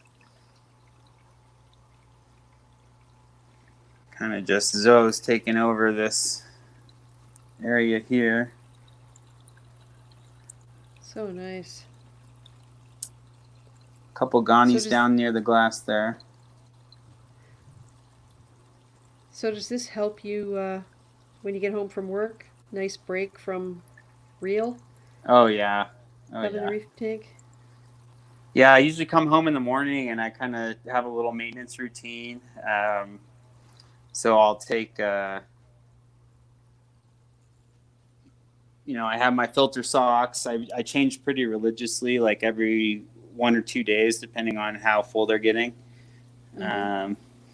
And then like the overflow pads and stuff, I change those pretty often too. So I'll just come home, clean everything out, check how the tank's doing, make sure no frags have fallen. Keep things clean. There's that Monty. He's I've been like rotating because he's on this rock and he's actually fallen over a few times. So I've actually rotated him from the position he was in previously, and like the shaded areas that were shaded are coloring up, and he's getting he just looks better. So been happy with that guy. That kind of goes back to the discussion about, do you actually mount your corals or just set them in places? So in this case, you're able to do that because it's not like fixed down or encrusting or whatever, and that seems to me to be a good thing, to be able to do that. He's mounted on that small rock, but you can see that rock that it's on is not connected to the base rock. Right. So that's probably, he's mounted to probably like it's about a softball cut in half size rock. Nice. Hey, the Salty Reef, you're very welcome. Oh God. Cool. Not like this. So Hyun, I know you had your tank showing before on your phone. It's a macroalgae tank? Yeah, so basically I shut down most of my tanks, so this is the only one, and the other one's a 30-gallon biocube, and it's basically just a baby eel tank right now. And so it's kind of dirty, and so I decided to set up this one because I wanted to keep a group of red spot cardinals, and the last time I kept them, they did really well, despite a lot of people saying that they had a lot of problems with them. But I think that they'll be perfect for a planted reef because they're just like freshwater cardinals. So Nice. And they like to school, which is probably the best part. Is like they're not like kind of like shoaling. They like to actually school, just like freshwater fish. So I find that pretty cool. Yep. Hey Chase, is that a Cyphastria, the red and yellow, or is it a chalice? That's a chalice. That is really pretty. I know we've seen this before, but I don't know if we've seen it from this angle. Yeah, that's the mother colony. You can see kind of on the right border of that, I've broken a bunch of pieces off and fragged it out. And then I'm worried about this acro that I've brought back from the grave is about to have a problem. Oh. So Does the chalice put out tentacles at night after dark? they do, yeah. Yeah. Do all of yours? Because I noticed that some of mine don't. Not all of them do. It's kind of weird. Some have, like this one here puts out like probably 2.5 inch sweepers, so they're really significant. But other ones just have like, they almost look like the mouth of an A can, like they just have little mouth tentacles that open. Right. You know? Yep. And so that's been my experience. This one, but then the other thing is too, it might be a little different when the corals get close to each other and it sends out kind of a little different type of tentacle. Yeah, that's what I was wondering. Kind of like the big long sweepers that you get out of a torch or a hammer that normally are a certain length. Yeah. Yeah. This coral I'm on right now sends out 6 to 8 inch sweepers. Wow. Yeah. That's ridiculous. Is that's a war coral? Yeah. Yeah, the longest I've ever seen on mine are about 1.5 inches. Interesting. Yeah, this thing is a killer. It literally, anything it touches. Hey, Drama D. Nice to see you. And we've got David L. here tonight. We're at 33 people. Wow, that's a lot for this time of night. That's wonderful. Thanks, everybody. Man, you know, Chase, every time I look at your tank, it's the lighting and whatever filter you're using on your phone is so good to show the variety and the colors that you have. Everything looks so good. Thank you, Cindy. I'm just using the Polyp Lab gel filter. Mm-hmm. I have the macro lens on it right now, which I haven't used previously. Oh, and you can do that from a distance? Like, how close are you to those corals? Well, I'm about 3 inches off the water, and it's 2 foot deep tank, and those are on the sand bed. So Wow, and that's with a macro lens on your cell phone. yeah, and That's cool. it has whatever the yellow orange kind of gel thing they also have. Yep. I am gonna have to try that. So you can tell it gets kind of fuzzy on the outskirts of the camera. Mm-hmm. That'll probably be the curvature. Yeah, definitely. It's like a convex lens. Yep. There's a couple Hey, rhodactis down 420. here. Oh, sorry, go ahead. No. Lots of colors on there. Wow. Hey, David L, 420 Reefer. Chad McKean. Awesome. A little blasto, guys. Yep. Red Digi. This is the little kind of prolific SPS, easy to keep SPS rock. Got all my bird's nests and digis and what's that blue one called? I can't remember. The blue one? The one in the very center. Oh, right in the middle? Yeah. Is it Oscillopora. Oh, the Possilopora. Yeah. Is it actually blue like that? That's cool. It's kind of purplish. Yeah, it's like purple with green kind of growth. That's nice. Hold up, I might be wrong. I'm kind of stupid. I don't think it's a pot. It's Stylophora. Yeah, that's it. Yeah. There's always Possilopora is a little more round and thicker. Got my dunk in there in the back.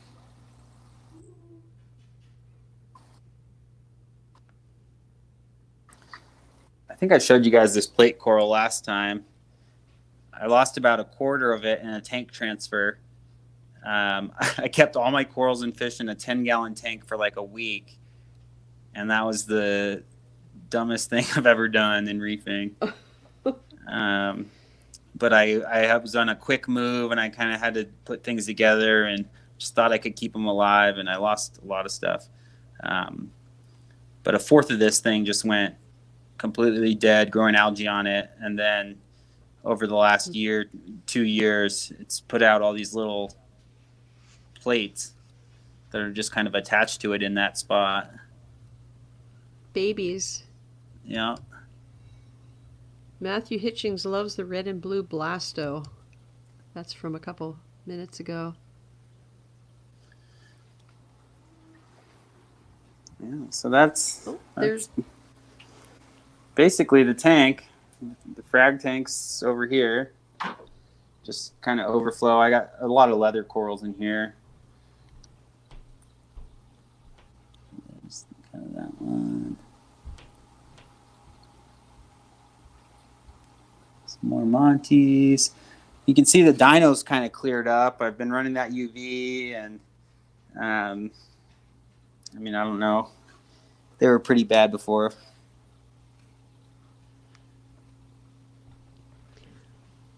So you feel like you've abolished the dinos at this point? Well, I think it's kind of like you said. I don't think they're ever really gone. But I don't know why they spiked up so bad. Like I said, I traded frags with a couple guys, and then I noticed that they just really spiked just in this frag tank, even though the whole system's connected. And I'm not sure why that happened. So I did a couple days of lights out, and I started running that UV. and now I have everything kind of running normal. And it's a lot of work to keep everything clean and brush stuff off, but you just got to be persistent with it. It's just temporary. That's what I figured when I went through it, because I could see progress every day. These are hammer frags this is the first coral I ever bought like 8 years ago. Wow. And I sell it locally for $5 a head. And every once in a while I just get people running through, and, I've sold colonies of it, like 50 heads, and then I have these little frags that are like 3 to 5 heads. But I literally bought it from, I think it was like 4 heads when I bought it, and I've just grown hundreds and hundreds of it over the years. Wow. Yeah. Benny Fernandez says he wants that hammer.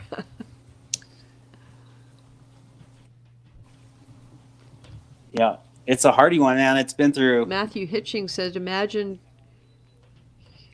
No, go ahead. Just that this coral has been through, literally is the first coral I bought. So it's been through every single water swing and problem I've ever had. It's just amazing to me that it could survive. Yeah. Yeah, especially hammers, because every hammer I've ever had looks great for a while, and then something happens, it gets injured or bumped or who knows, and it just dies. Yeah, those are off that colony right there. Sorry, I got my brace. But I've kept that one because, as you can see, like the right side of it's mostly just all purple. Yeah. And the left side's green. It's all the same hammer, but that particular part of the colony has been bicolor like that. All the new growth is just the green and purple, but I've always kept that part of it. That is cool. Chevy Ruger has a question. Thoughts on a yellow chorus wrasse, 40-gallon mixed reef, 2 years old, a good mix of coral. Main concern is a 5-inch Maxima clam. I have not kept a chorus. Well, I do have the green wrasse, which is, I guess, a type of chorus wrasse, helicaries, but I've never had any problems with them, with hurting clams at least. But every wrasse is different. Some of them like to pick at them, but for me, I've never had any problems with them hurting a clam. Yeah, I just I have a had green never heard wrasse, that. and I don't like them. I don't like my green wrasse. He's my least favorite fish, and he's very big, and I can hardly wait to get him in a new tank where he can't be so destructive. It's funny how that, you pick these beautiful fish and they're like, oh, you're the worst. Yeah. Yeah. And you can't just dispose of it because it didn't quite work out the way you expected. Yeah. You have to still look after it. And I remember when my fox face stung it, I was truly worried that he was not going to make it, but he was okay, and I was relieved, because you never like to see your critters die. I mean, I've had him the whole time I've had this tank. I got him before I got the tank, and he was about 1.5 inches long when I got him. Now he's over 6 inches. So he never turned green, or she. She is a silvery beige color with some colored markings on its snout, and no sign of. It's supposed to be a minty bright green. Never happened. So, It's funny because you get these fish and then you put them in your tank, and you can't really blame them because you're asking them to just hang out in this box and kind of be in this weird environment, and we don't know exactly the perfect environment that they would want, or why they're being aggressive, or what they need, or if they're just being normal and we just didn't know. So that's just kind of a funny part of it. Yeah, and I really think the whole thing about fish being individuals is very, very true. And I think anyone who does see them as disposable hasn't spent a lot of time actually observing them and I want to say interacting with them Yeah. because my fish will eat from my fingers. They're skittish, but when I put my hands in the tank, they don't run away anymore. It's when the lid comes off, they don't like it. But if I Yeah. reach Our through the net goes feed in. doors, yeah, yeah, exactly. It's like they know what it is. But if I reach through the feed door or when I'm feeding them, I have to lift the random flow out of the water because it drops down and would take too much water out of the tank. I just don't like dropping the levels that low because it gets too close to the top of my power heads, which I leave running while I feed, even though the return is off. So anyway, I put my hand in there to do that, and like the fox face is swimming around, and he doesn't hide or anything. I mean, and they're pretty shy fish. Right. So, yeah. Oh, Blue Carbon says chorus wrasse are definitely jumpers, so make sure you have a cover. Yes. Neon dotty backs, pretty, but evil fish. Oh, Diacanthus says there are some minor risks. Just keep an eye on it. They may pick around the shell, but it shouldn't bother the clam, and it might even be beneficial if there are parasites like pyramid snails. Yeah, that's a really good point.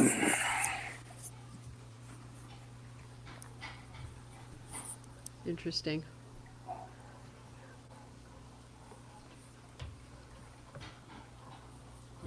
So, is it a holiday weekend in the U.S.? Memorial Day, is it?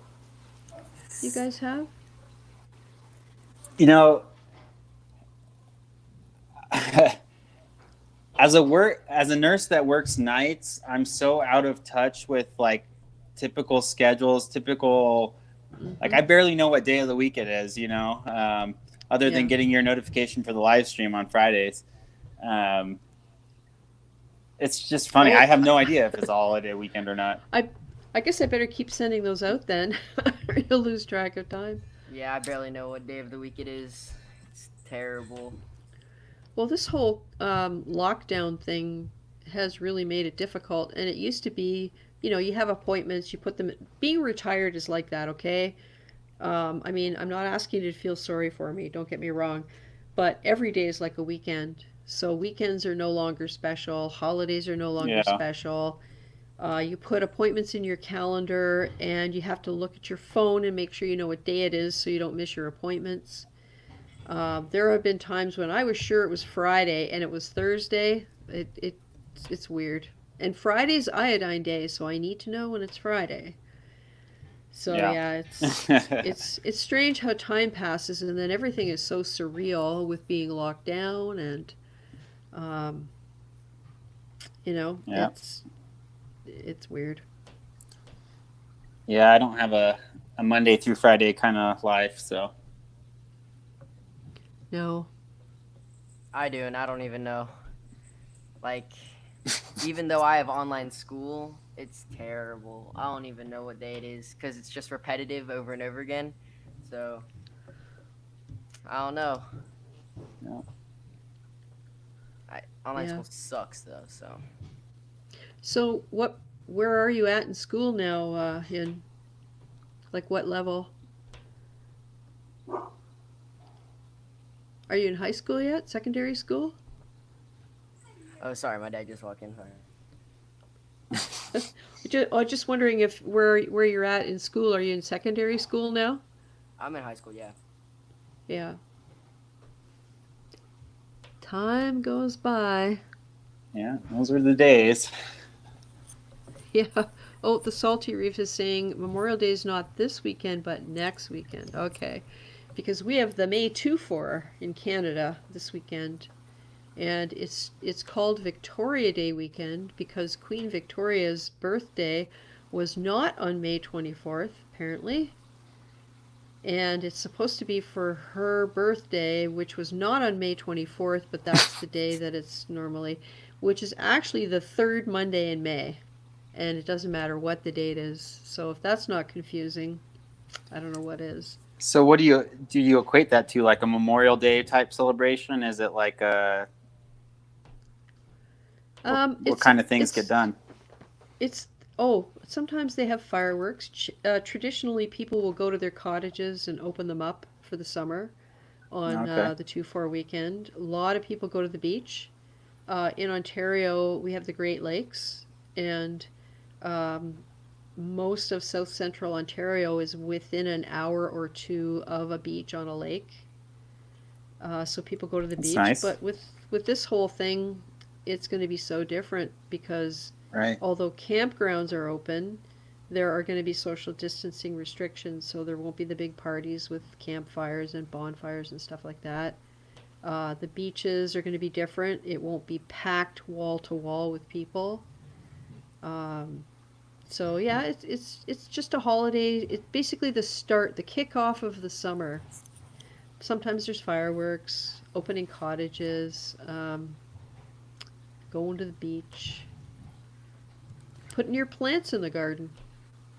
Generally, Yeah. this right now is when they say the danger of heavy frost is past, but it's early this year by several days. So we had killing frost 4 nights in a row here this week, and the asparagus crop is wiped out, Oh the man. early one. So the weather has been very strange and cold, and it's supposed to get warmer over the next few days. So Yeah, I just saw my first little tomatoes coming on the plants this today in the garden. isn't that a nice feeling? Well, Yeah, where yeah. you are, and where you are is a lot further advanced because I'm sure your growing season is a heck of a lot longer than ours here. Yeah, we had a freeze dip like 3 weeks ago. I had to cover everything with tarps and do that whole deal Right. because it kind of was just a change from the previous month.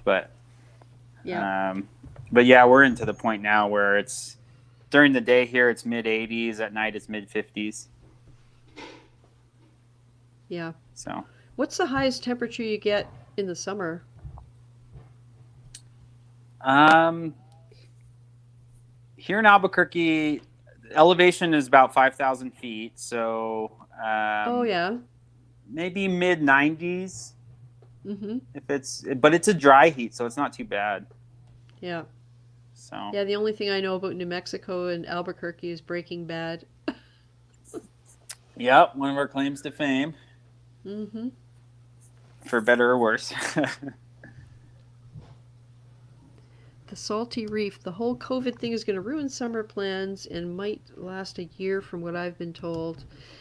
Yeah, things are. We may be able to move around, but it's not going to be normal. Um, my husband and I figure if we travel, it's going to be day trips close to home. Um, in Canada, I have stuff at my shipping address in the US that I don't know when I'm going to be able to go get it. So I'm going to have them ship it to me. They do have that service. It's expensive, but they'll put all my parcels in one box. So, and they're small things. Hmm. So I might have to do that because honestly, they've extended the border closure again. So I don't know when we're going to get across. So I have a two-part question for you. Um, have you been to previous MACNAs, and were you planning to go this year? No, I've been to a Reefapalooza in Chicago last fall, but I've Okay. not been to a MACNA. Okay. Okay. Yeah, yeah, because it's in New Mexico this year, isn't it? Was it No, you that was it's in in Arizona, Arizona. in Yeah, Phoenix? that's our neighbor state. Yeah. Yeah, So it was you who was saying it kind of sucks because now you probably won't be able to go with all of this going on. yeah, well, I'm wondering if are they just going to stream talks? Are they actually going to have the conference? Um, Well, you know what I went to Vegas, MACNA. That was a ton of fun. yeah, Um, I bet. so Well, well, you know what I wonder? When I make frags, it's with the express purpose of taking them to the LFS.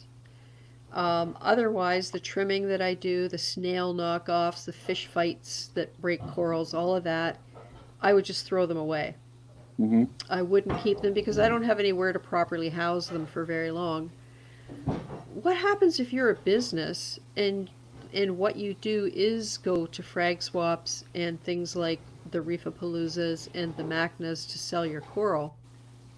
If you Right. don't really have a big online business, if you mainly deal in person, like where do you put all the stuff? What I wonder what they do, throw stuff away or not cut it? Yeah, yeah. I mean, I haven't been into my LFS since March. Um, I know he has a decent online presence, but I'm wondering the same thing, like, because his tanks just grow out like crazy. Um, Yeah. but yeah, I don't know. I don't know. It's got to be hard for a lot of people. Yeah, Drama D is saying they're talking school at home all next year, maybe. Online soon classes. We have online schooling No, here and not like homeschooling this. right now. And, well, you know what the irony is? The teachers here in Ontario have been without a contract with the government for I don't know how long. One of the major things they were fighting was e learning, a program where students would be required to take a certain minimum number of courses via e learning. And they were dead set against it for a whole bunch of different reasons. So now, guess what? E learning is getting a trial run because there's no other way to do it. Yeah. So at the end of all of this, they'll find out whether it's like a giant experiment that the government is having to go through anyway. The teachers are having to do it whether they want to or not. And at the end of it, I guess they'll find out whether it's effective. So it'll be really interesting to see. They're already talking about what the issues are with parents having to supervise their kids doing the e-learning, and parents aren't teachers. School has Yeah. changed so much. So it's a pretty interesting situation. Yeah. I mean, I don't think you can fight some. I don't. I don't have kids, and I haven't been through the like grade school systems in 15 years, but I don't think you can fight like the e-learning integration into our education Mm-mm. systems. I mean, if you've done college or kind of the current college setup, it's very heavily e-learning based. So, Yeah. um, yeah, it's interesting to see this kind of fast forward that though. Mm-hmm. Well, Yeah, it's just the quality of the outcome is is that's true. something that I've heard a that lot of parents stressing about, just stressing yeah. about a lot of my coworkers just having really Mm-hmm. struggling with their kids at home. Yeah. Well, if they can, they're saying that, oh yeah, but we're able to accomplish 70 to 75% of our curriculum this way. Okay, but what if the 25% they're not learning is critical to success next year? I, Yeah, I mean, how do you know that? There's no way to tell. And yeah, and a lot of kids don't learn well that way. It's not a structured enough environment. They need that. It's just it. I'm not saying it's going to be a failure because I don't know that. I'm saying there's going to be a lot to learn about how to set it up for success yeah, because it's not straightforward. yeah. I don't think they have the structure right now for what it would require to be effective, but um, I hope they can work on that. Yeah, Diacanthus. We had a bonfire with 10-foot pokers so we could all have hot dogs and s'mores while softly yelling to one another. Great idea.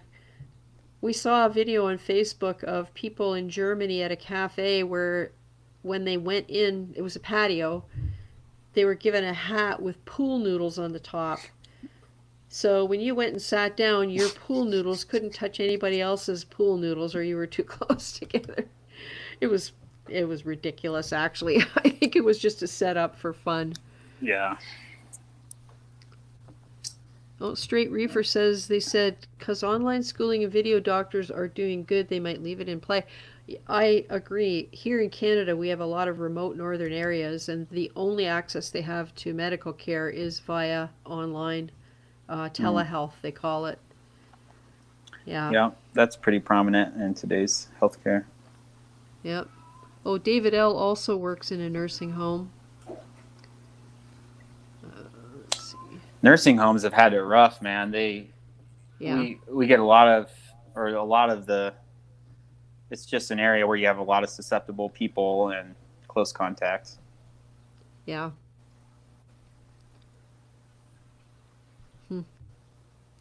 Yeah, the nursing home system here in Canada has been scary for a while, and the governments have gutted the budgets because it was easy.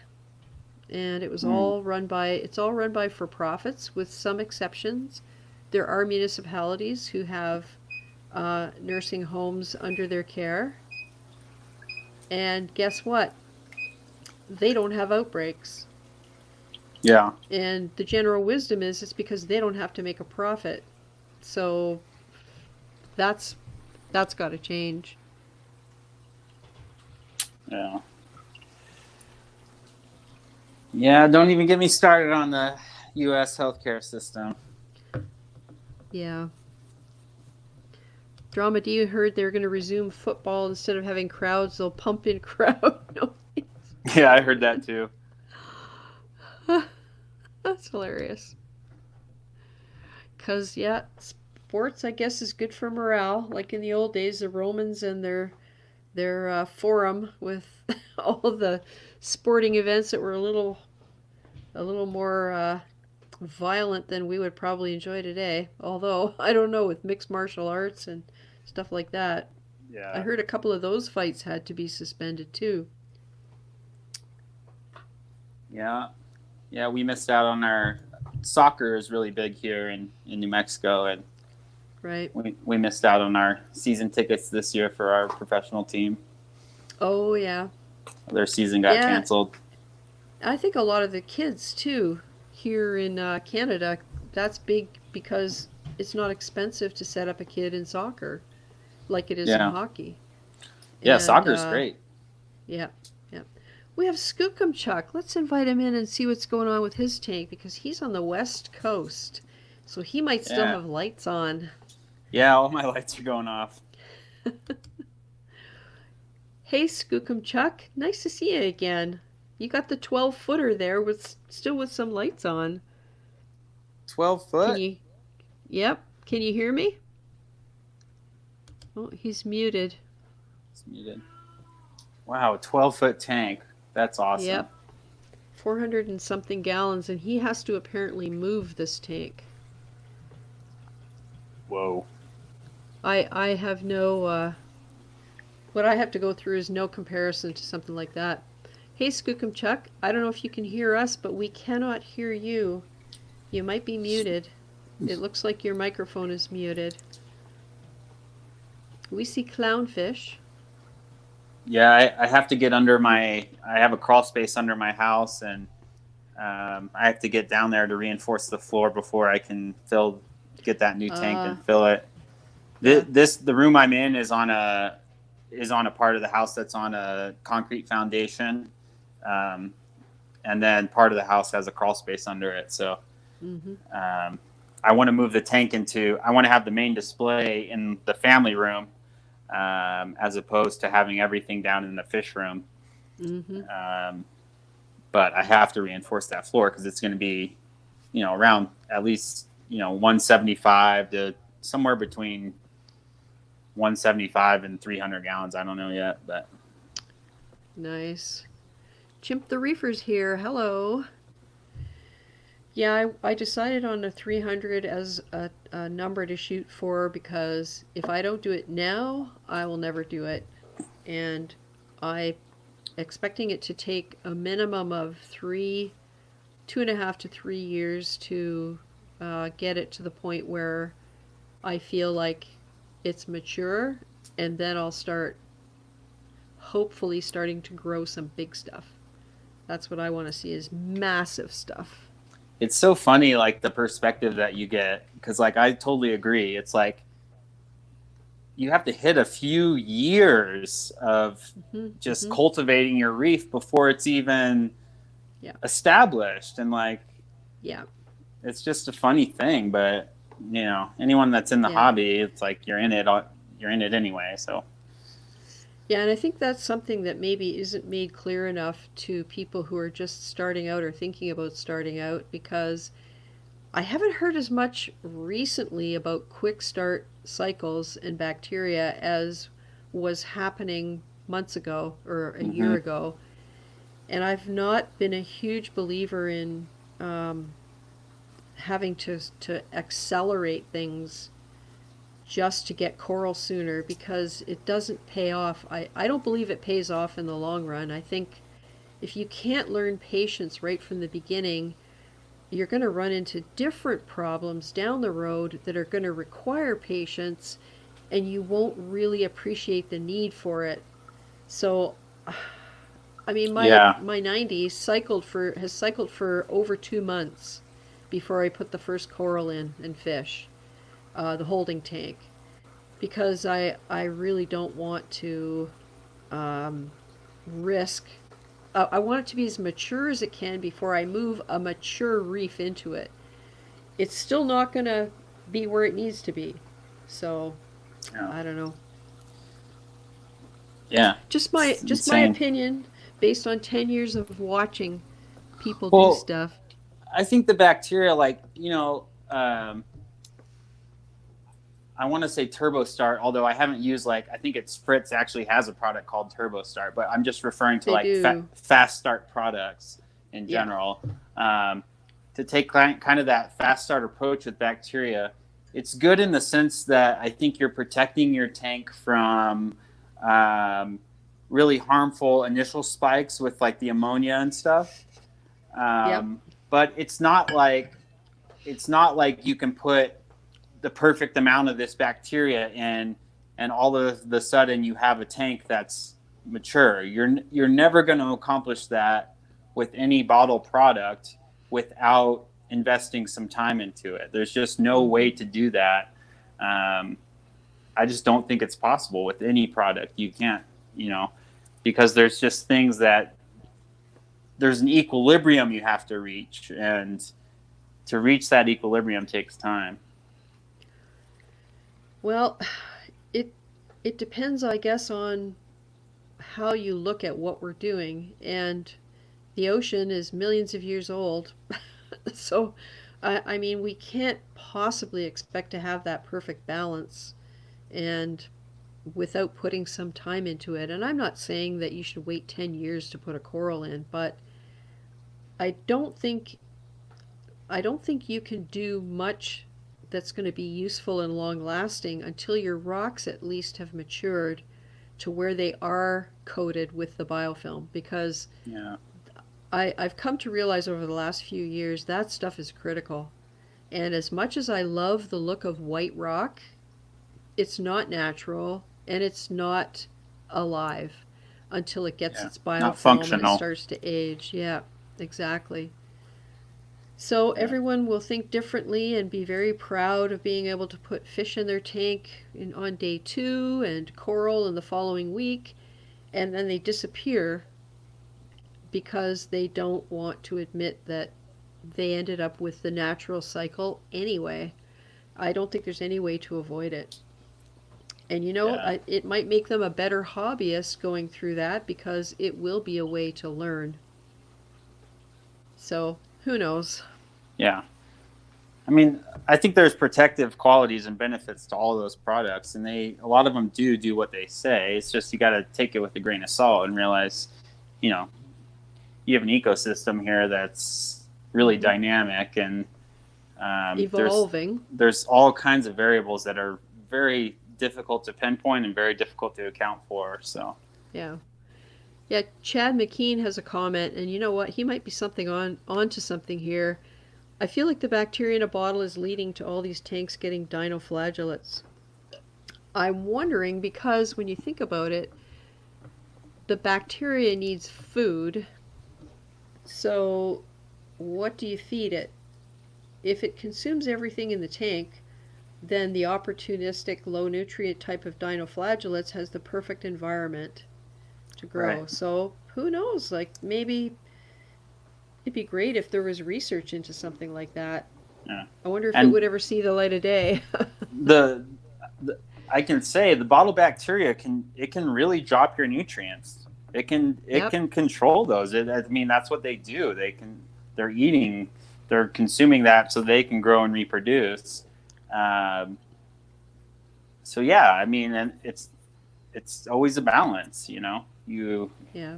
They're going to eat as much as they can. They're not going to stop. So Yep. And if they die off, then the organics are consumed another way, and there's a rebloom. yeah, So, yeah, I don't know. I moving system, yeah. definitely. Well, Skookum Chuck still has his microphone muted. Maybe he stepped away. Yeah, it's got a couple clowns there though. Yeah, and you know what's funny? I remember this. The anemone is tiny. Is that One what of they're those trying to clowns. like nest in? Yeah. Is that little anemone, the green thing there? Yeah, it's a little tiny anemone. That's hilarious. I've seriously been considering, because I'll have the space and because I won't really be able to reach it, I've been considering in the very middle of my tank, my new tank, having a rock with lots and lots and lots of texture and getting a carpet anemone and putting it on that rock and getting about 15 little clownfish to live there, right in the middle of the tank, away from everything else.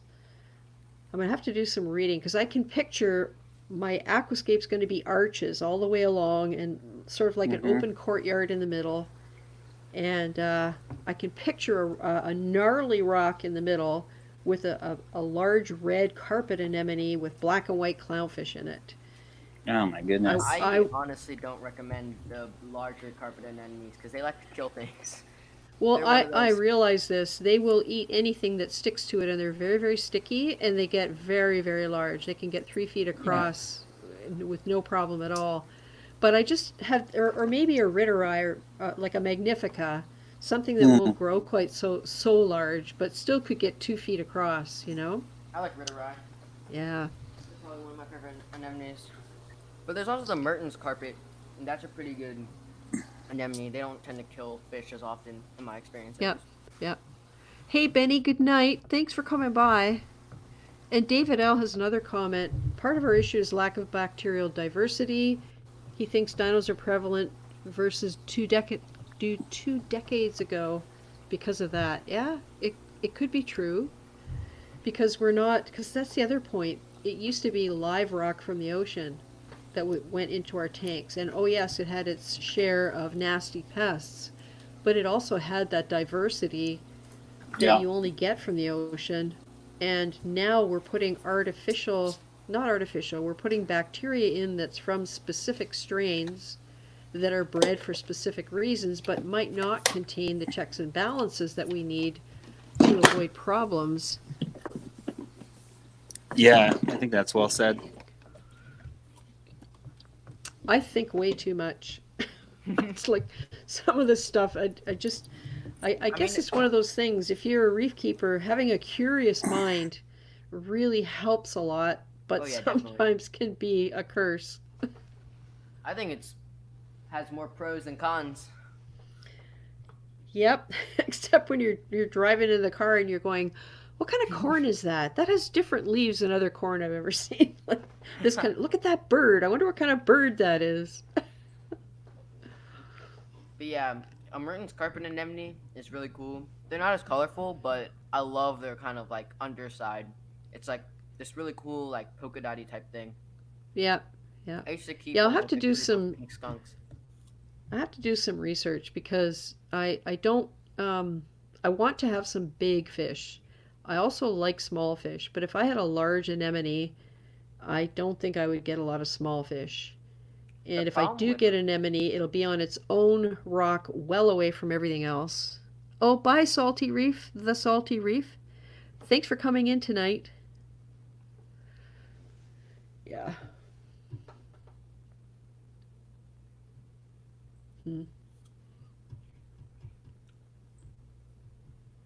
You're still muted, by the way, Chase.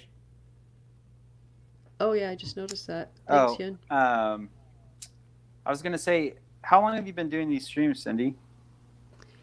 The very first official one was December 7th of last year.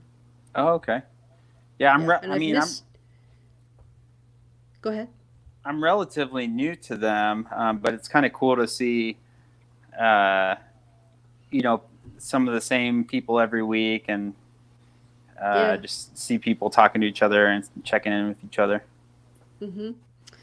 Yeah, I've missed two, but other than that, it's been every week. Oh, if you like the idea of the conversations and the chat, honestly, we talk about Dave's nanotanks. His live streams are Yeah, they were timeless. great. And that Hmm. was back in the day when they would go, the shortest one would be around 4 hours. Yeah, they were ridiculous. I remember being in them at like 4 in the morning, and Yep. everyone's I never sleeping in lasted that them. long. Yeah. Yeah, Even it though was I'm a great. night person, I never lasted that long.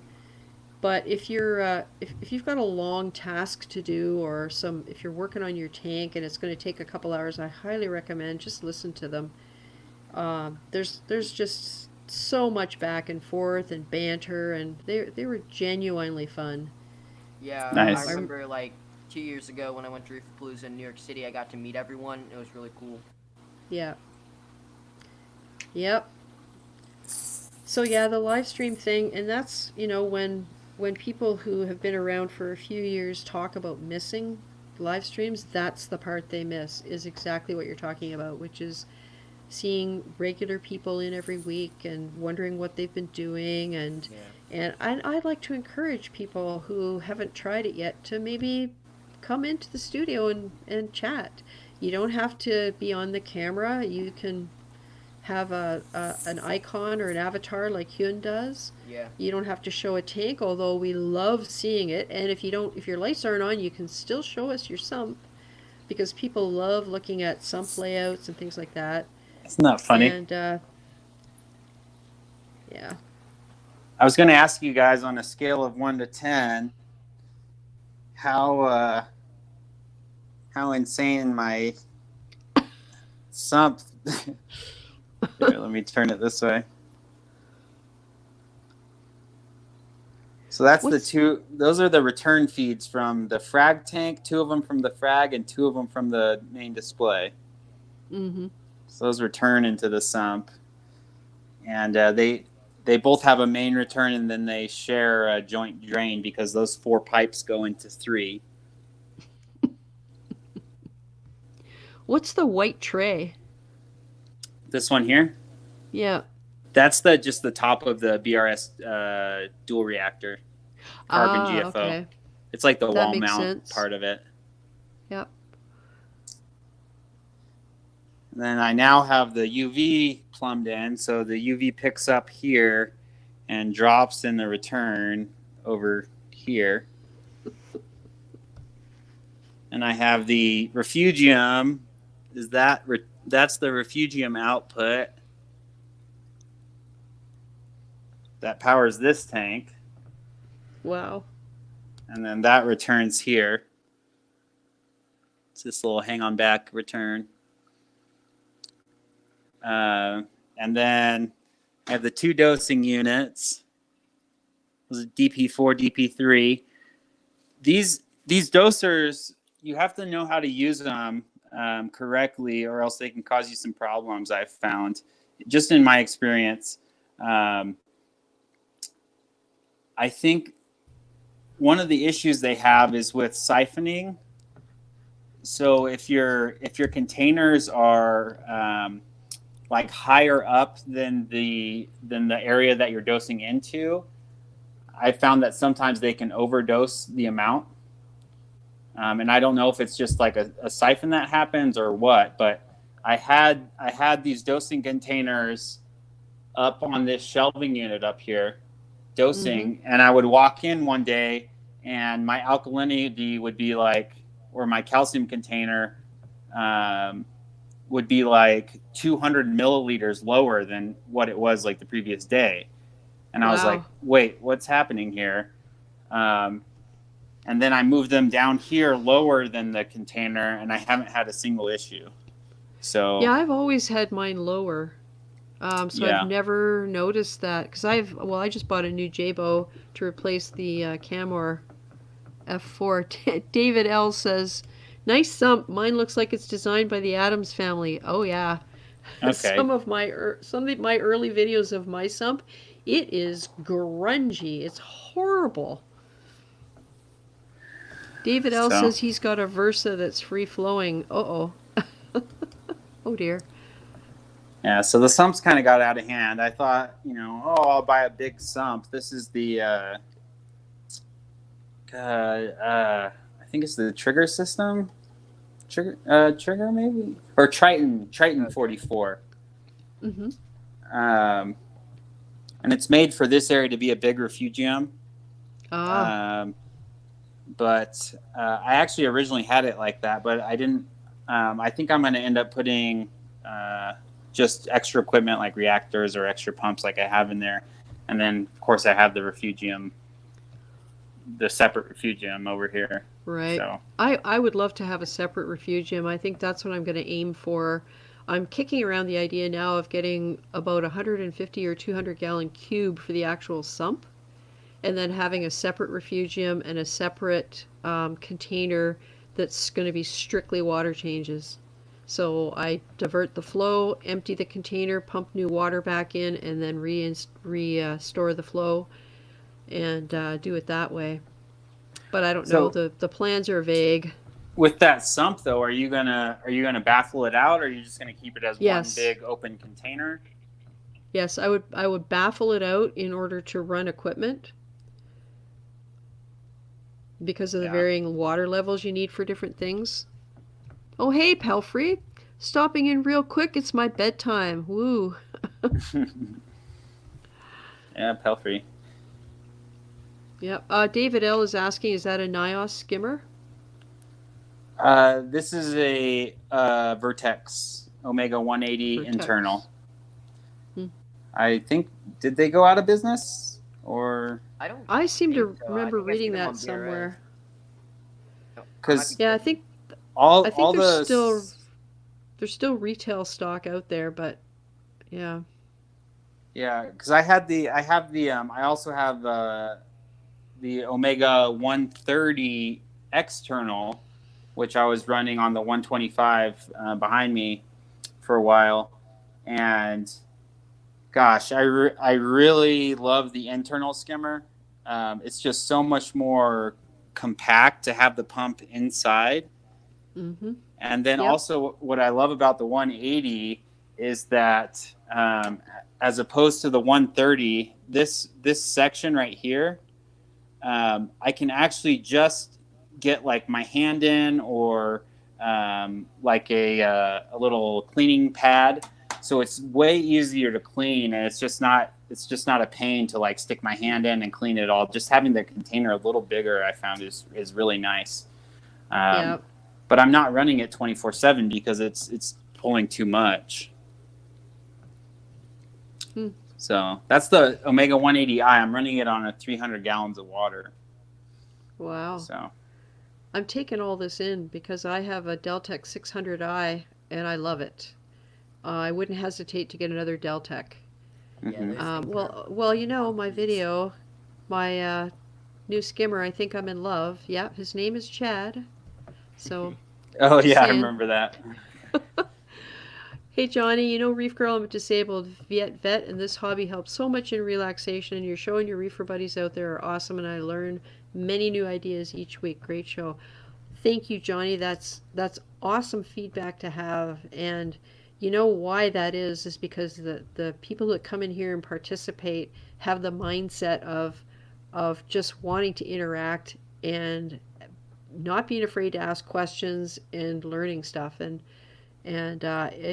it's just, I don't know, there's just a vibe that you get on a live stream that's different from anything else. So thank you, Johnny. I really appreciate that feedback, and it's because of everybody who participates that happens. Yeah, it's nice communicating with people that appreciate kind of the amount of work that you had to accomplish something, or like you understand why this looks like this, Yeah, I love it. Because I'm trying to accomplish. Yeah. Well, you see how you've got your red dosing tubes all kind of swooping down and up and down. I love that. That just looks so great. Yeah, And well, you know these what? silicone tubes, you got to be careful because they'll pinch, so you have to have them in like the right Yeah. orientation. Yeah.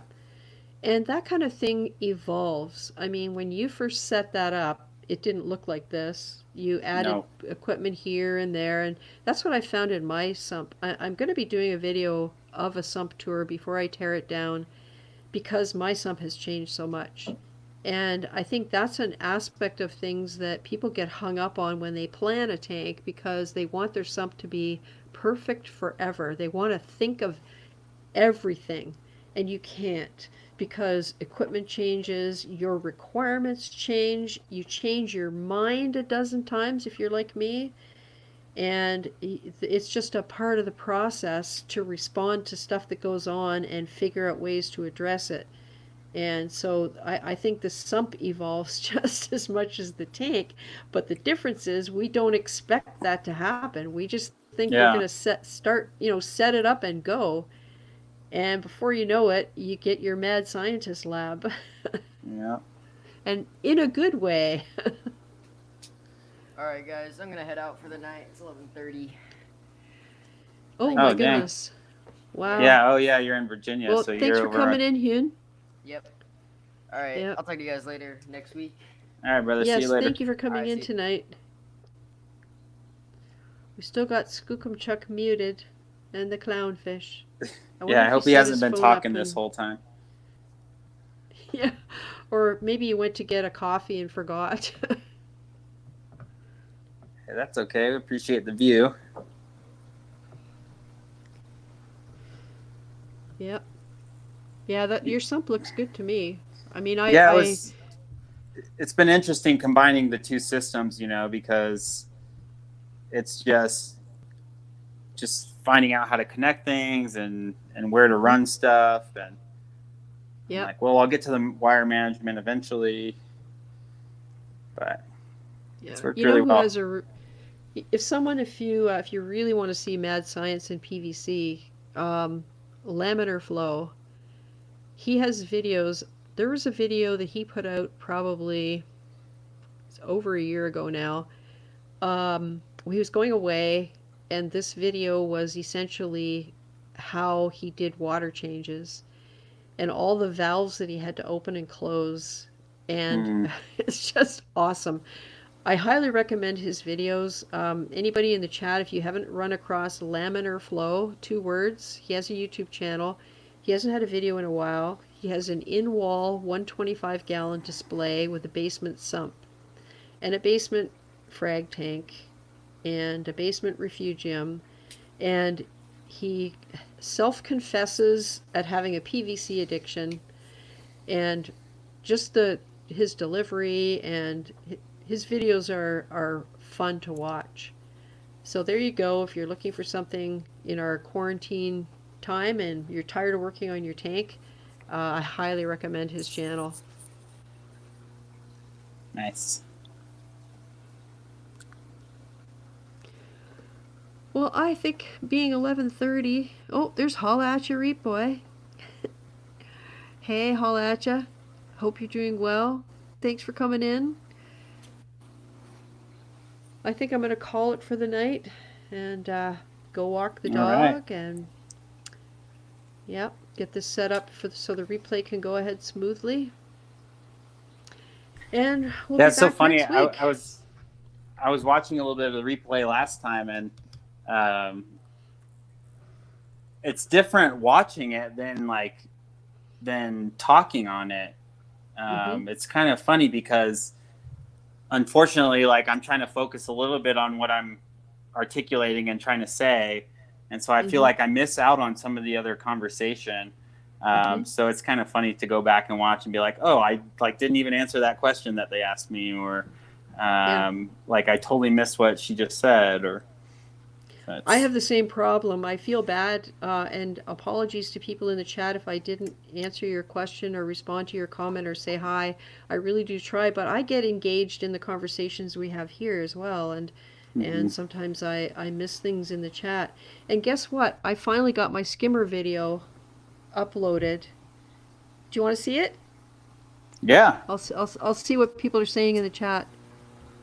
Oh, they're off to bed. I'm going to show it anyway. So here's the skimmer I just installed on the 90 yesterday. Okay, my daughter sent me.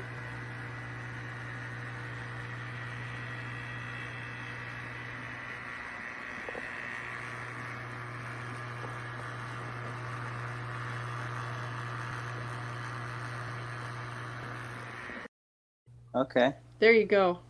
That's the Cyclone 100, and it is working exactly the way it should work. Nice. So So it's a I'm little hang on the thrilled. back kind of model it looked like? Yep. Oh, In yeah, this you case, said it's because hang on the side. you're not drilled. Yeah. Yeah, and you know what? If well, I'll be doing videos about the tank. It is not pretty. It's functional, and that's Well, about as much as you can say That's for all you it. need, right? Yeah, exactly. All right, well, Cool. and we'll say goodbye with my grandson, wishing everybody a good weekend. And of course, he's at the age where the parents can't resist dressing him up in crazy glasses. So, What's his anyway. name? His name's Ellis. Ellis. Nice, cute little kid. Yeah, he's a cutie. Ellis. Yeah. All righty, Cindy. All Well, right, it was thanks for a indulging pleasure me with talking with that. you as always. Thanks, Chase. I really appreciate the time you spent, and stay safe. And Skookumchuck, I hope you can hear me. We're going to cut out now. Bye to everybody in the chat and everybody watching the replay, and we will see you next week. Later. Excellent. Good night. Night. Well, now, thanks so much to everyone who came along tonight, in the studio, in the chat, and watching. And to those of you who are watching the replay, thank you too for sticking around to the end. I hope you'll join me for next week's live stream, Saturday, May the 23rd at 9 p.m. Eastern. Stay safe, everybody.